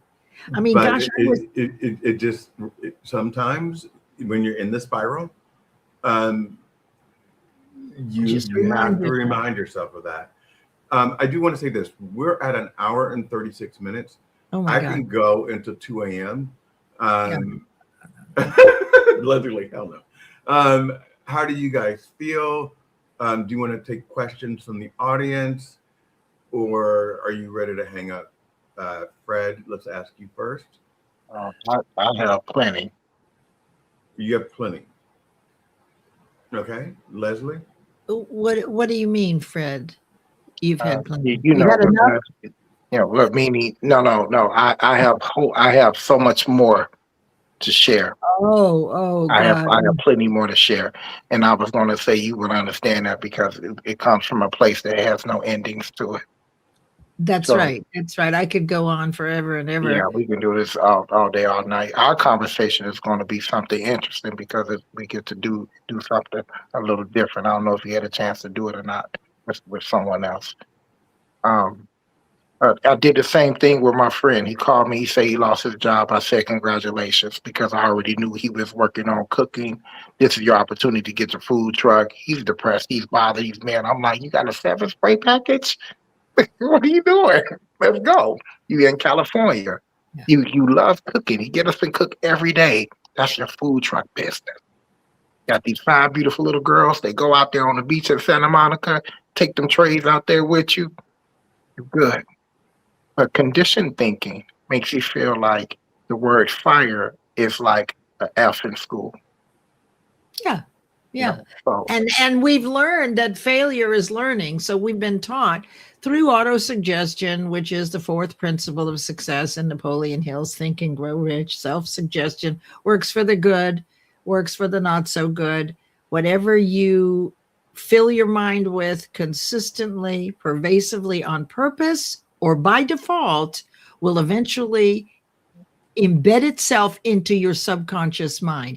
Your subconscious mind directs that alignment or vibration, always matches your results. Okay. So if you want to know why you're living the way you're living, it has to do with your perfect faith in fear. And so once you do something different that you don't know how to do, or you failed at before and you complete it, that's the first step to moving that into the subconscious. You've proven your ability and your deservability, and you have to do it over and over and over again. But what you have perfect faith in is what you're going to have on your doorstep. So this work is what has you practice catching the triggers, reversing your thinking, using the law of polarity. Both choices are always there. How fast can you become aware of what Fred was talking about? When you're feeling lousy, you can tell in your body that you're thinking at a negative level. Something's bothering you because of the way you feel. That is not normal. So I don't know. Maybe everybody in the audience is bored by now. I don't know. So we have 195 people watching right now. Oh my goodness. We had 333, so the numbers have dropped down. In half. But well, 333, 196. Oh. So they're fluctuating right now. So Okay. people seem to be engaged, and that's how when I look at the numbers, when people are still there, it means that people are still interested. Okay, cool. Bobby Lee says positive thinking is powerful and removes fear temporarily. It removes fear temporarily. So this is why when you're creating a new context that you want to have it to be compelling and a driven kind of creation. So when fear does come up, particularly in the beginning when you get a new idea, that it will be outshadowed, but it'll keep coming back. Those fears are never gone. They will rear their ugly head right in the middle of something you're doing. But just remind yourself what's happening here, and that action, well, you go back to why you're doing what you're doing. That'll shut fear up again for a while. It doesn't, you'll always have those fears. You'll hear their whisper, right? There's 6 voices that are busy. I mean, you could imagine yourself as the CEO and you're at the boardroom table with your 6 advisors, and each one is one of your fears. And you have a new idea and you bring it to the board, and the first one says, well, we can't afford that. And the second one says, you don't have the ability. We don't have the ability to do that. The third one says, well, what if we get sick? The fourth one says, this is not a good idea. You failed before at it. The fifth one says, you're really too old. The company's too old for this. And the last one says the company could go down in flames. Fire them all, but you must replace them with their opposite voice, because the nature abhors a vacuum. So you can't get rid of all those board members, all those fears, without bringing in faith in your ability and deservability through practice to outweigh them, right? So that you give them a pink slip and you bring in the person that says, really great idea, Bill. Let's go for it. We really can afford to do this. We'll invest, or we'll take out a loan. And, so those fears can be turned, or you can create the opposite in yourself through visualization, through practice. And that's what it's all about. That's why it's fun. Children are masters at this because their fears have not developed as thoroughly as ours. So you'll notice that when they want the new banana bicycle seat, what do? They start picturing it. They tell you about it every time it's on TV. Mom, Dad, look, there's the bicycle seat I want. Here comes the catalog. They've got it torn up on the wall. They're picturing themselves out riding bikes with their friends. They see themselves already doing it with that new bicycle seat, the banana bicycle seat. They are visualizing. They are resonating or aligning with the highest vibration. And there's very little fear to stop them. What happens? Eventually, the parents get sick of hearing, right? But ultimately, the kid wins. He gets the thing because he was persistent. He had a burning desire. This is what he thought about. He created a new context for himself where he was already riding the bike with the new bicycle seat. So children know how to do this, and their fears don't stop them as much. I mean, they'll take risks, right? Yeah. Children take risks. That's why I said in my 20s, it was way easier than now. And as Narcisse said before, it was a job that made me feel stable. So the fake positivity is toxic. What does that mean, Narcisse? Fake positivity is toxic? Mm-hmm. What does that mean? It means you're wearing a mask, right? It means that it is an expression of the fear of criticism. What will people think of me? So I'm going to behave this way so you will like me.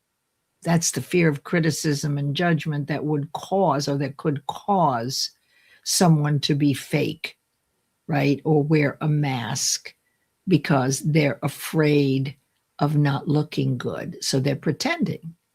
And, emulation and pretending isn't a bad thing. What are your thoughts, Fred, on that? I mean, emulation is the highest form of flattery. I mean, that's how we can develop more character for ourselves, more leadership skills, by emulating people that we really like and respect.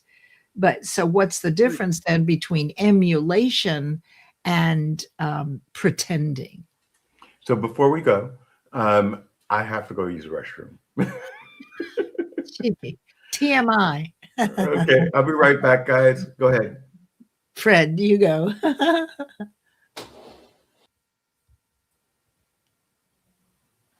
You're still here. Okay. I know. There we go. So the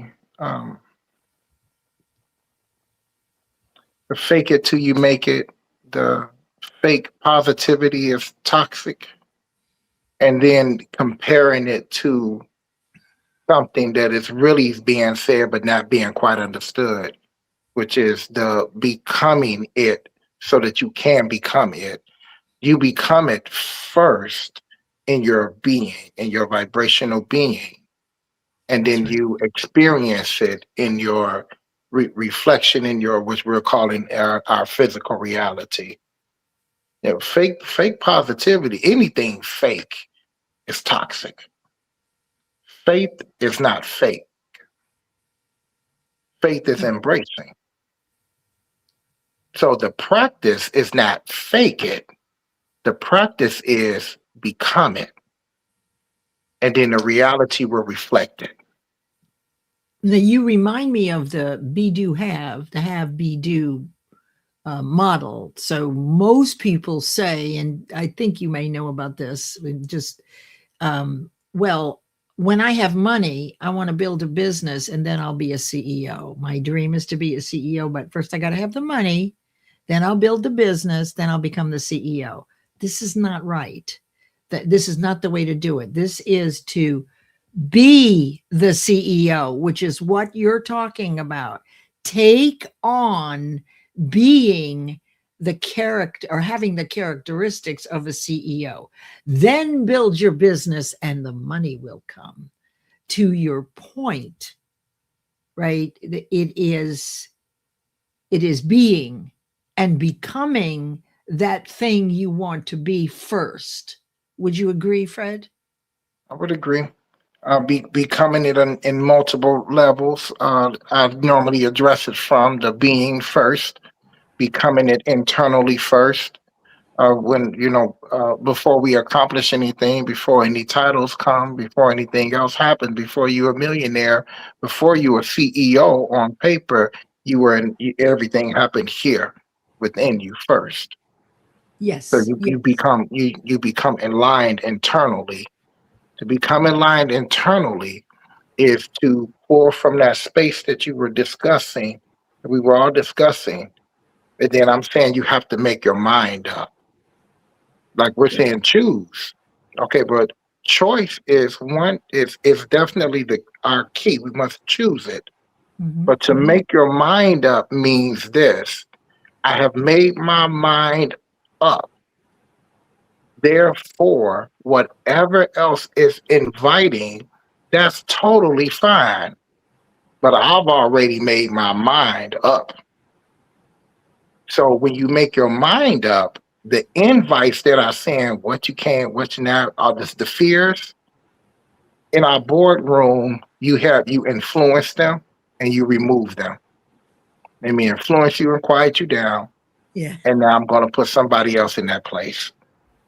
Yeah. So you make your mind up to where you're not saying, I'm finna fake it and I'm gonna act tough and macho and I'm gonna go in the boardroom and then when they address me, I'm gonna sit it down again. But you saw right through me. Or when they look, when anything, anyone, any situation looks through you, they will be afraid to look through you because it will reflect back what it is that it was looking to impose upon you. You become a mirror to it, Mm. not the tail of it. Okay, this was a fear. Thank you very much, fear. I'm going to go ahead and reflect back on to you what it means to. Okay, so I was afraid of heights. I started flying planes, You fly planes? fly planes. So So you now basically did the thing that typically, you were afraid of, and that is exactly how you begin to disprove that fear. But once isn't enough, so you flew planes more than once, didn't you? exactly. And it goes into like necessity. The fear was there as a necessity because, or the situation became a necessity for me to beat the fear. Because when COVID happened, I was concerned that they were going to make us get shots. And I did, and I have already made my mind up that if you say I have to get a shot to travel to teach my classes, I think I'm going to wait. So everybody to each his own, But me personally, my choice was I would not be the first one in line. Mhm. So I said I better go learn how to fly planes because I got classes in LA, New York, Texas, and some other cities. And when I first took the plane up, I said, "Why I gotta always be doing stuff? What made me do this?" And as I started getting close to the towers downtown, I'm like, are you all sure that I should be still going this way?" They were like, "You're doing fine. You're doing fine." But let me tell you what was tired on me. I was tired. I was like, let's just put the plane down. I thought I was tired. Because when I got on the ground, I was great. Woo!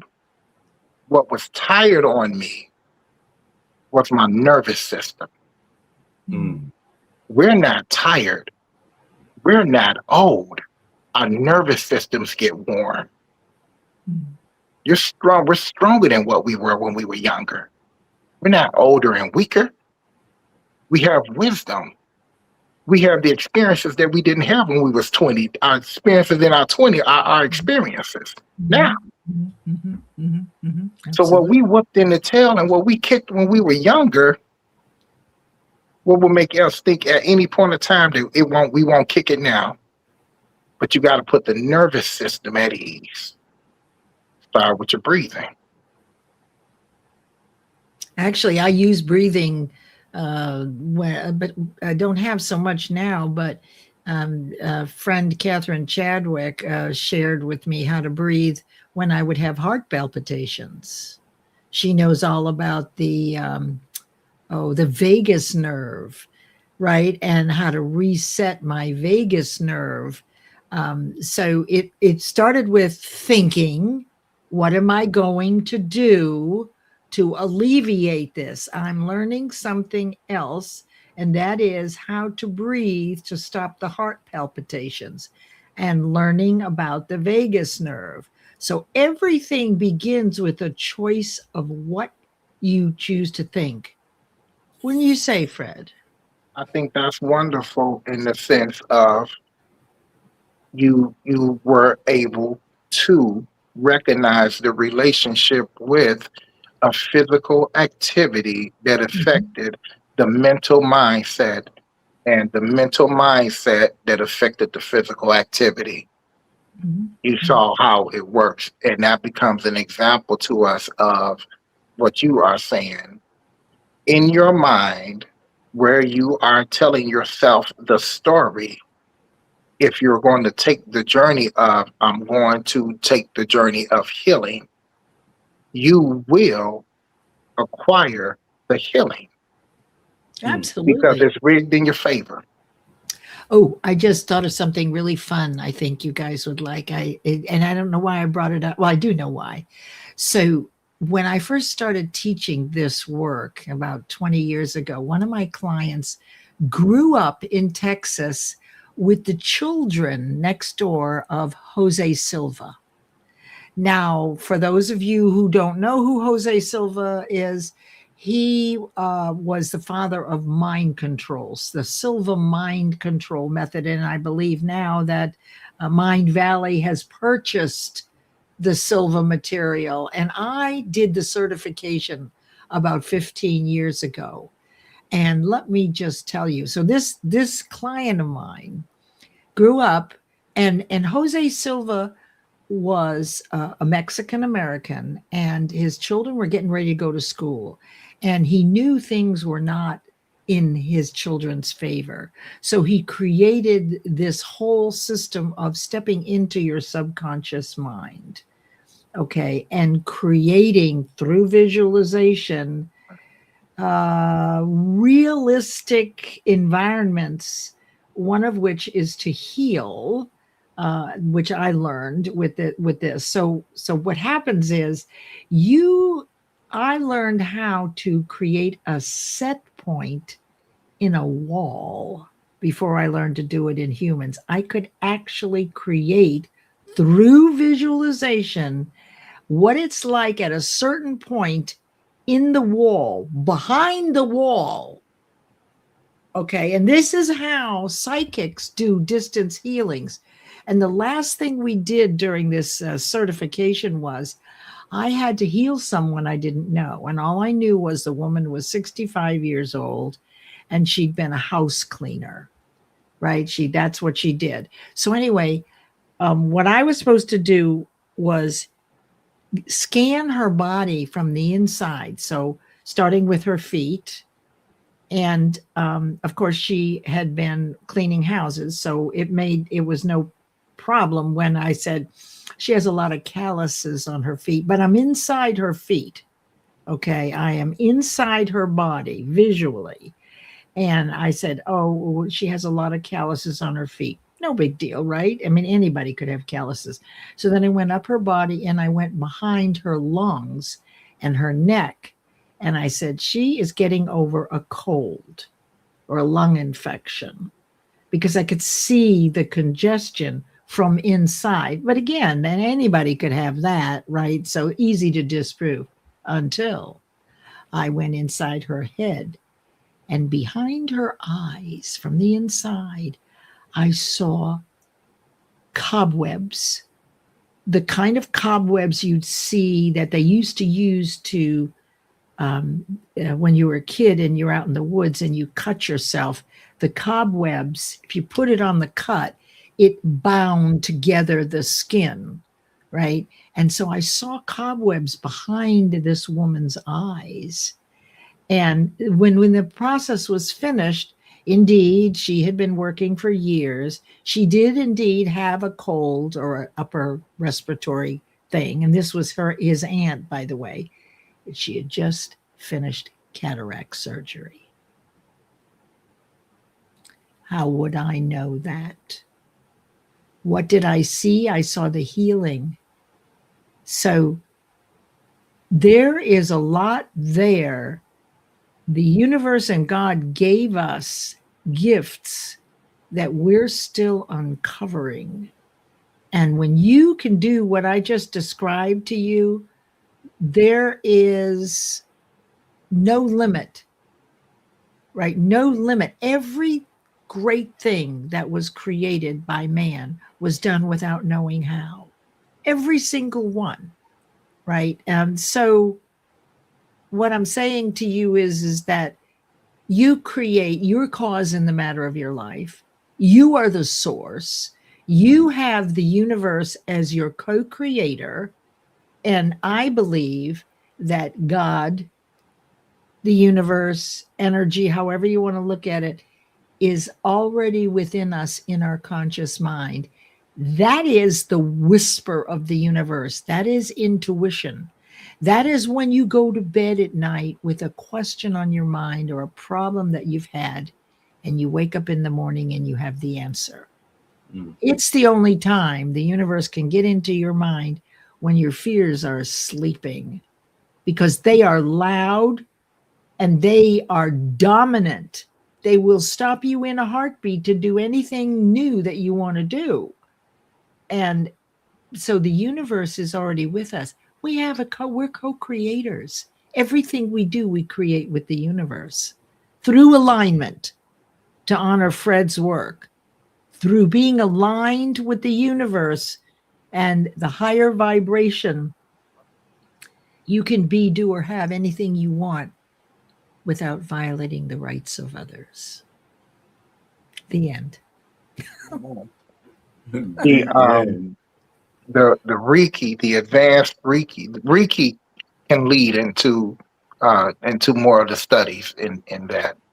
Afterwards, Reiki, we Reiki. Some people call it Reiki, Reiki. Yeah, yeah. Reiki, yeah, it can lead. It can become more organized through those types of sciences. Now, of course, us having the quantum understandings as well. So,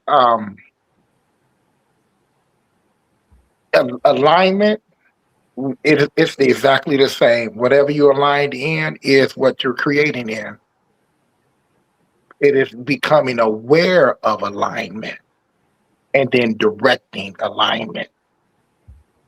When you are somewhere where you do not prefer and you feel that I do not prefer this, that is the universe giving you an opportunity to grow in yourself, grow in your thoughts, grow in your being.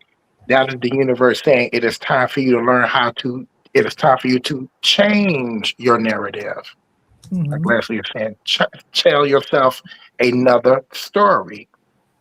Now, in story in the sense of this, paint yourself another reality.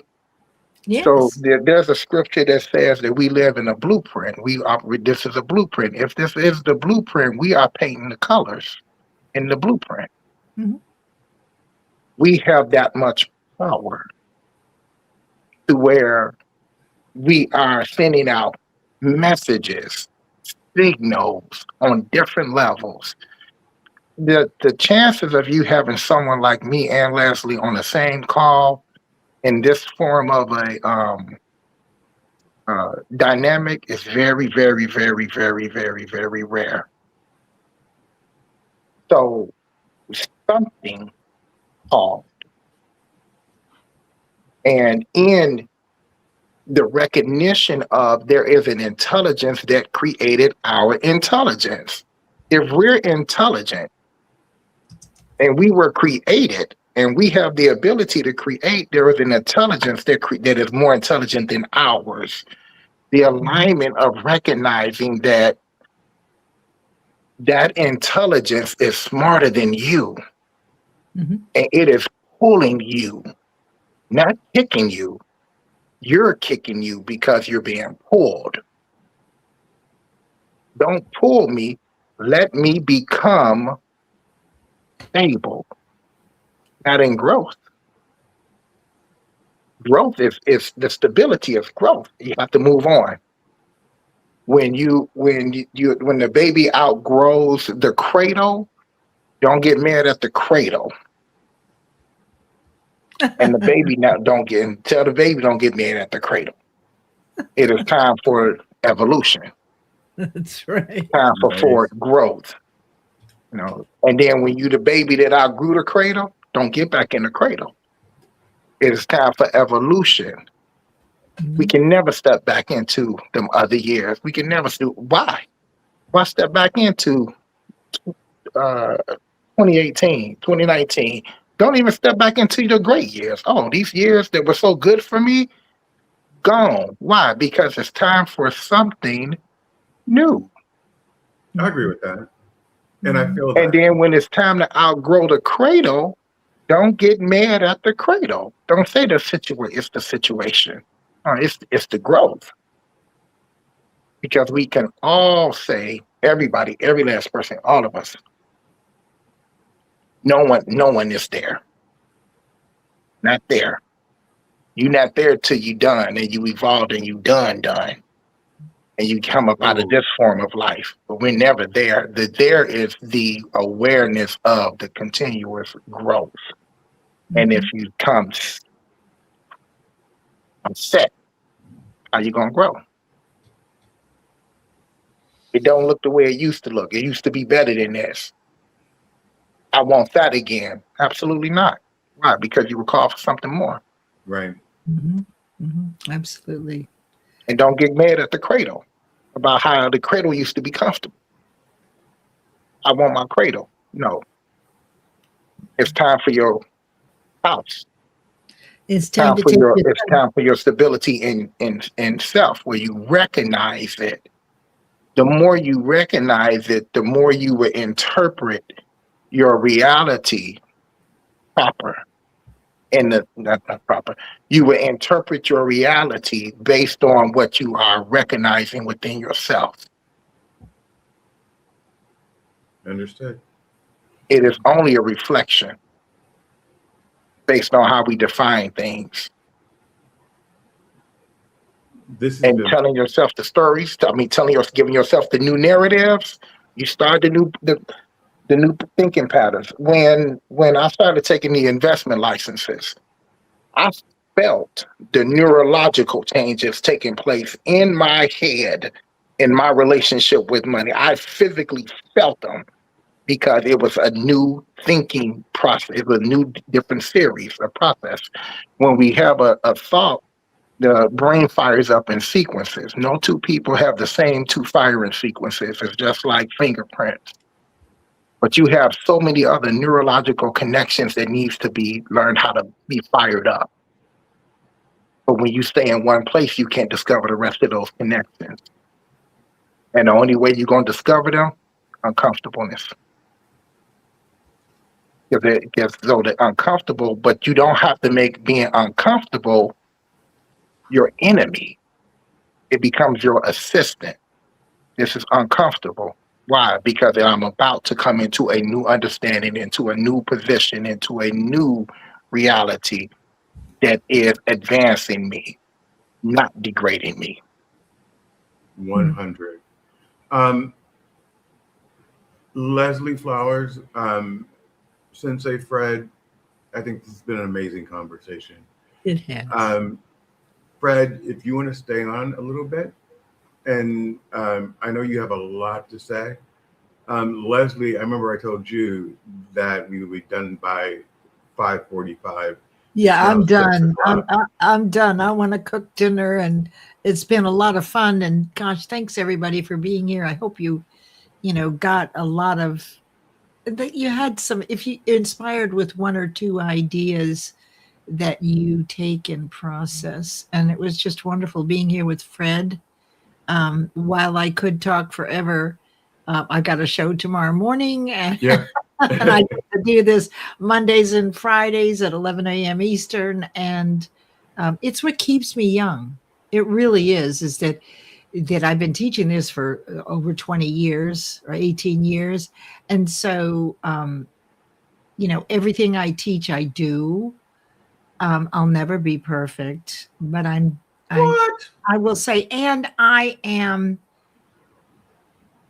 clean up my messes, most all of them right away. I take responsibility.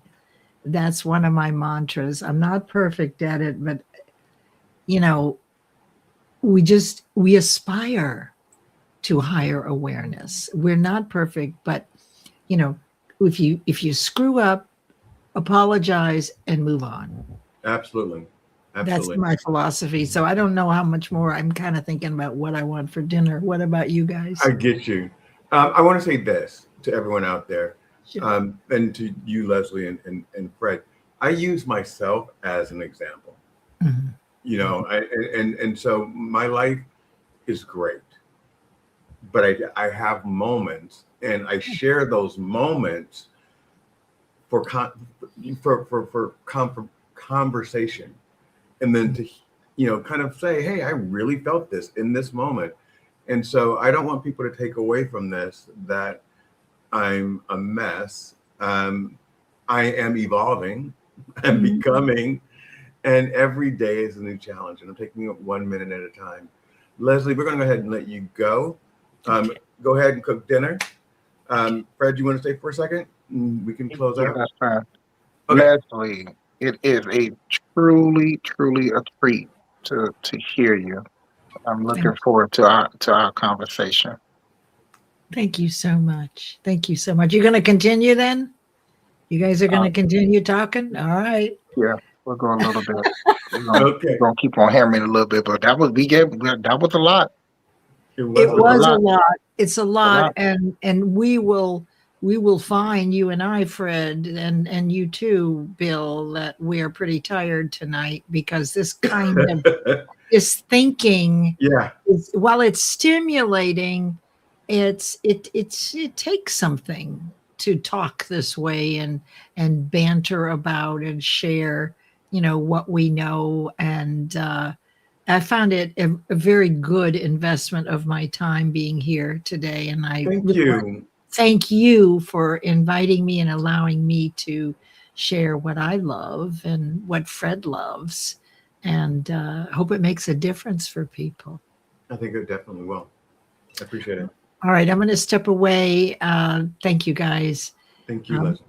And we'll Bye-bye. see everybody. See you on the boards tomorrow morning on LinkedIn. Here we go. I will be there. Bye. Bye-bye. Hey, Fred. So I know last time you said there was so much that you felt like you didn't get to finalize or finish. And I didn't want to leave you without hearing like how you felt and if you have more to say. And I can sit and listen to you all day long. So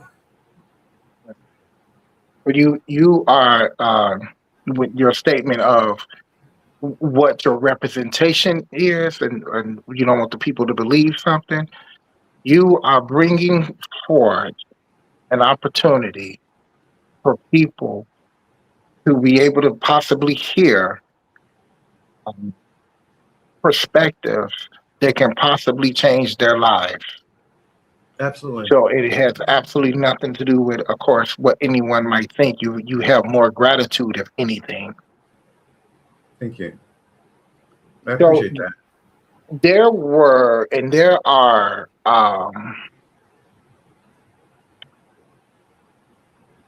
pivotal. There are points that needs to be anchored where you understand where everyone understands that it is a thought, a act, and a feeling. I'll give you, since you were kind enough to share about dancing, when you are in a place of I got something right, and if you can conducting an act like dancing Mm-hmm. with the thought, the idea of the negative invite only joins the dance where it's there, but I'm the leader. I'm the guide of it. The Yeah. negative thought only becomes let me convert it into let me dot my I's and cross my T's, but not worry about it. But if it comes to attack you, uh, did you make your mind up? That's what you got to ask yourself. Did I make my mind up? Because like you can't when the attack becomes a. Are you sure you made your mind up? You sure this is right? When you make your mind up, you make your mind up. How do you make your mind up? Oh, you make your mind up by adding a vibrational feeling to your dancing while you make your mind up. Now Having a you feeling having while I'm dancing. you having a more of a connection of a mental state, a physical vibration, which goes into the continuations of acts. You also take advantage of the most powerful therapeutic existences in mankind, such as the sun. Sit in the sun and drink plenty of water. Drink plenty of water, sit in the sun, deep breathing. It recalibrates your totality. where you are in more control of what is being done to your nervous system. You become more aware of what is being done to your nervous system. But there's a coat that a lot of us wear. We a lot of us think that we're supposed to be worried in order to make something happen. We're supposed to be boggled down. What I do, I'm about to focus. That's that. When that is extreme, that comes from a coat that was put on us when we were younger. If you want to do something right, you got to be so serious. When you want to dance right, do you have to be really serious, or does it happen? It's But you know already there. what? But you know what? I've always walked to my own beat. So even as an executive, I've always been the person that would just I just dance. I don't I enjoy the work environment. Period. So I think we spend more time working than we do sometimes spend at our own homes. And so I've always believed that we work hard and play hard. I don't take myself too seriously because I'm more looking at the team and making sure that they're okay. I don't ask for raises for myself. I ask for raises for my team. And in turn, I know that I'll be taken care of. I've never worried about money. And I think that's why I always say I don't really believe that I have a lack mindset because I've never been concerned about money. It's always come to me.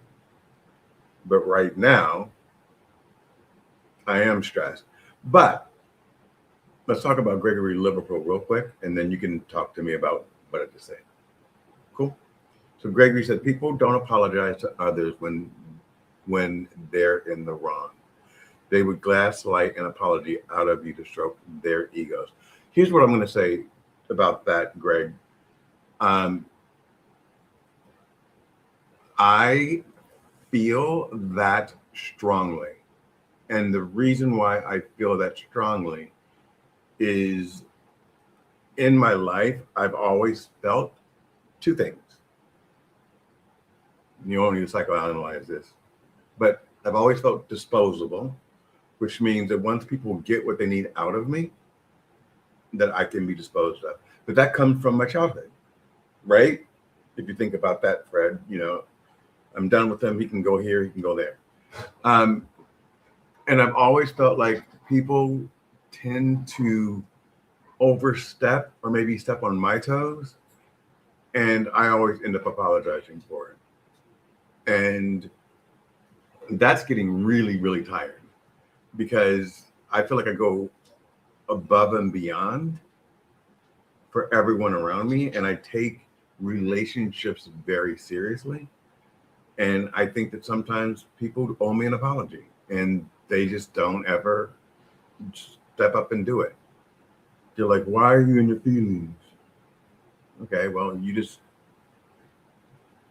kicked my dog. So yes, I'm in my feelings about it. So yes, Greg, no one ever apologizes to me, ever.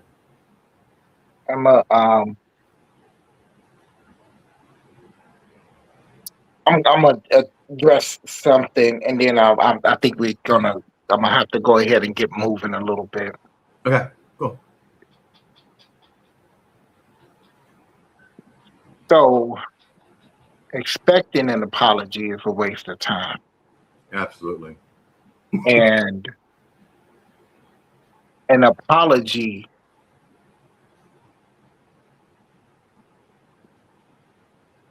depending on the relationship is what makes it what it is.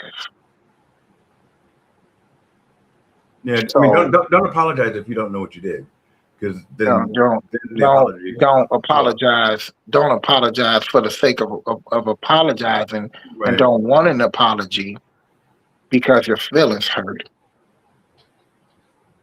Yeah, I agree. It's a waste of time. Those are the things that you wind up projecting off of. Somebody did something, they didn't apologize. I did something, I didn't apologize. What's moving the meter to where it is that you want to be in life? I take accountability for me. And I think it's fine in context of what the relationship is, but depending on the relationship, if it's because no one's perfect, people are going to make mistakes. Absolutely. And I've had to apologize. I apologize to students and everything, but Do you teach flying? Did you say that? no, I don't teach flying. I teach martial arts.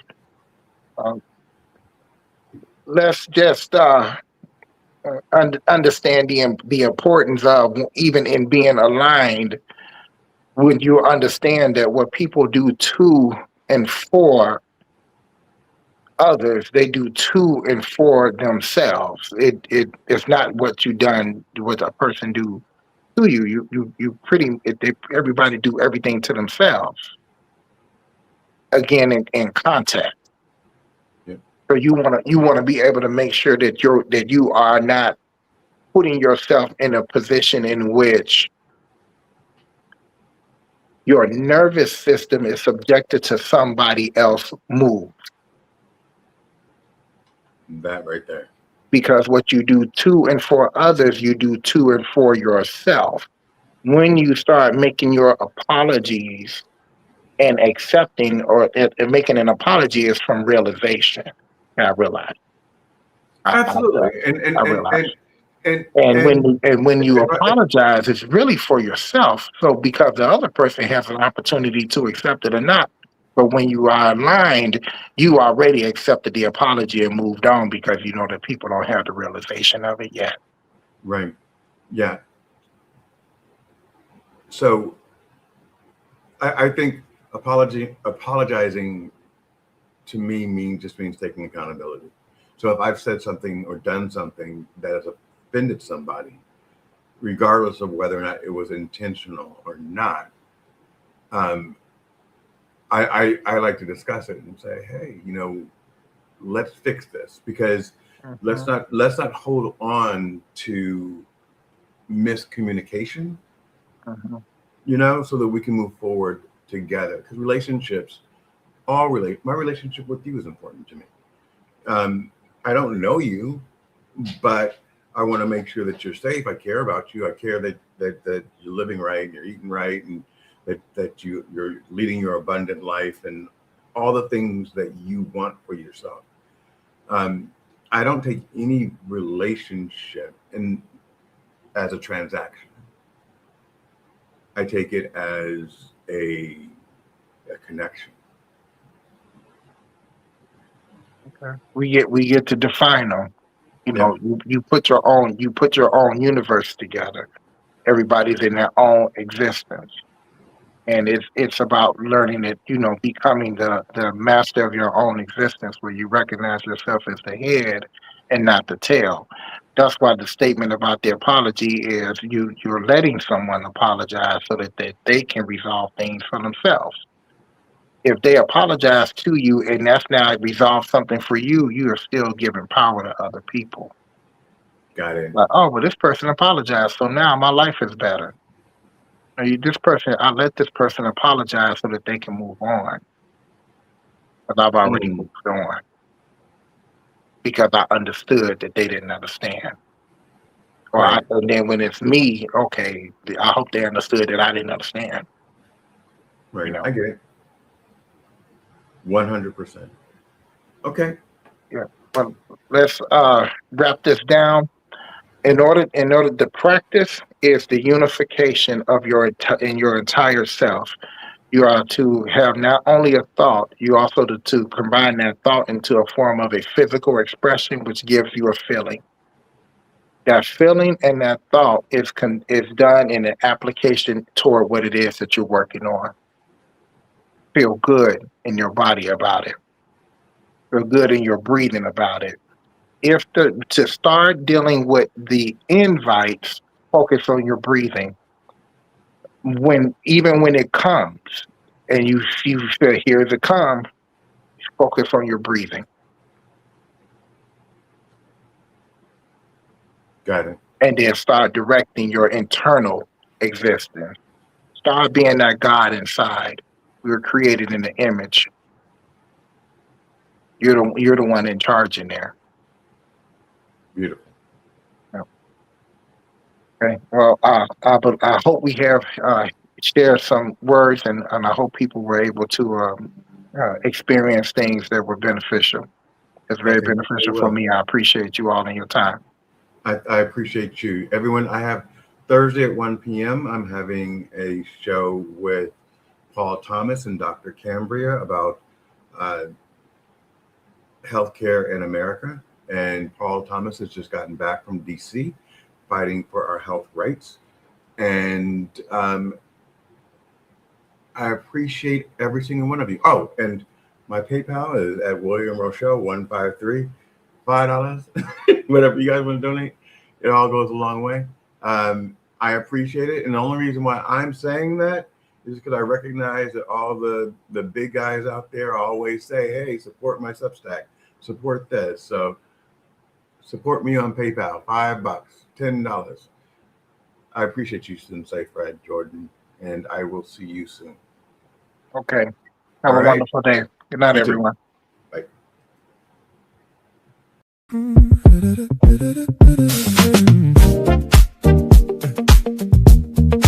Come a little closer. Tell me who you are.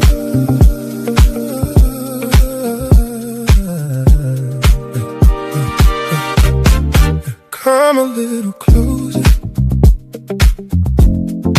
Tell me who you are.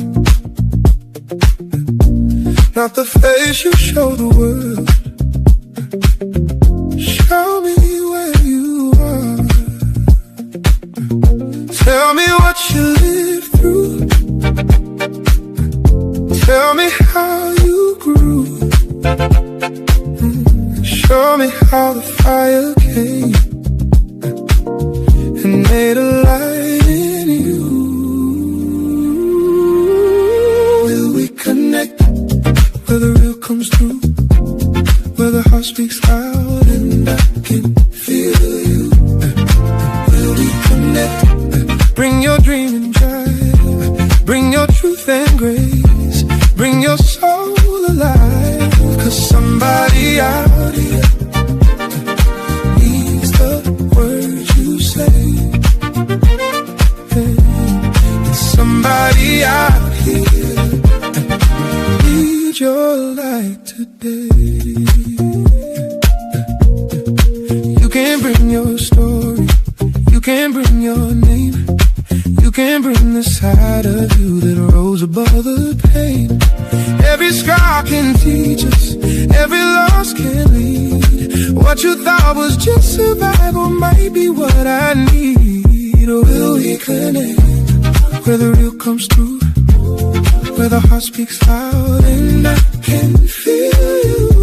Will we connect? Bring your dream and drive. Bring your truth and grace. Bring your soul alive. Somebody out here needs the words you say. Oh, somebody out here needs your light today. Maybe your story is the reason I was meant to stay. Maybe what you made it through brought you right my way. So step into the moment, let me see what is true. Not just what you built in life, but what life built in you. Will we connect more than just a spark? Is there something here deeper than the dark? Will we connect? Bring your whole self in. Cause the story that you carry might be where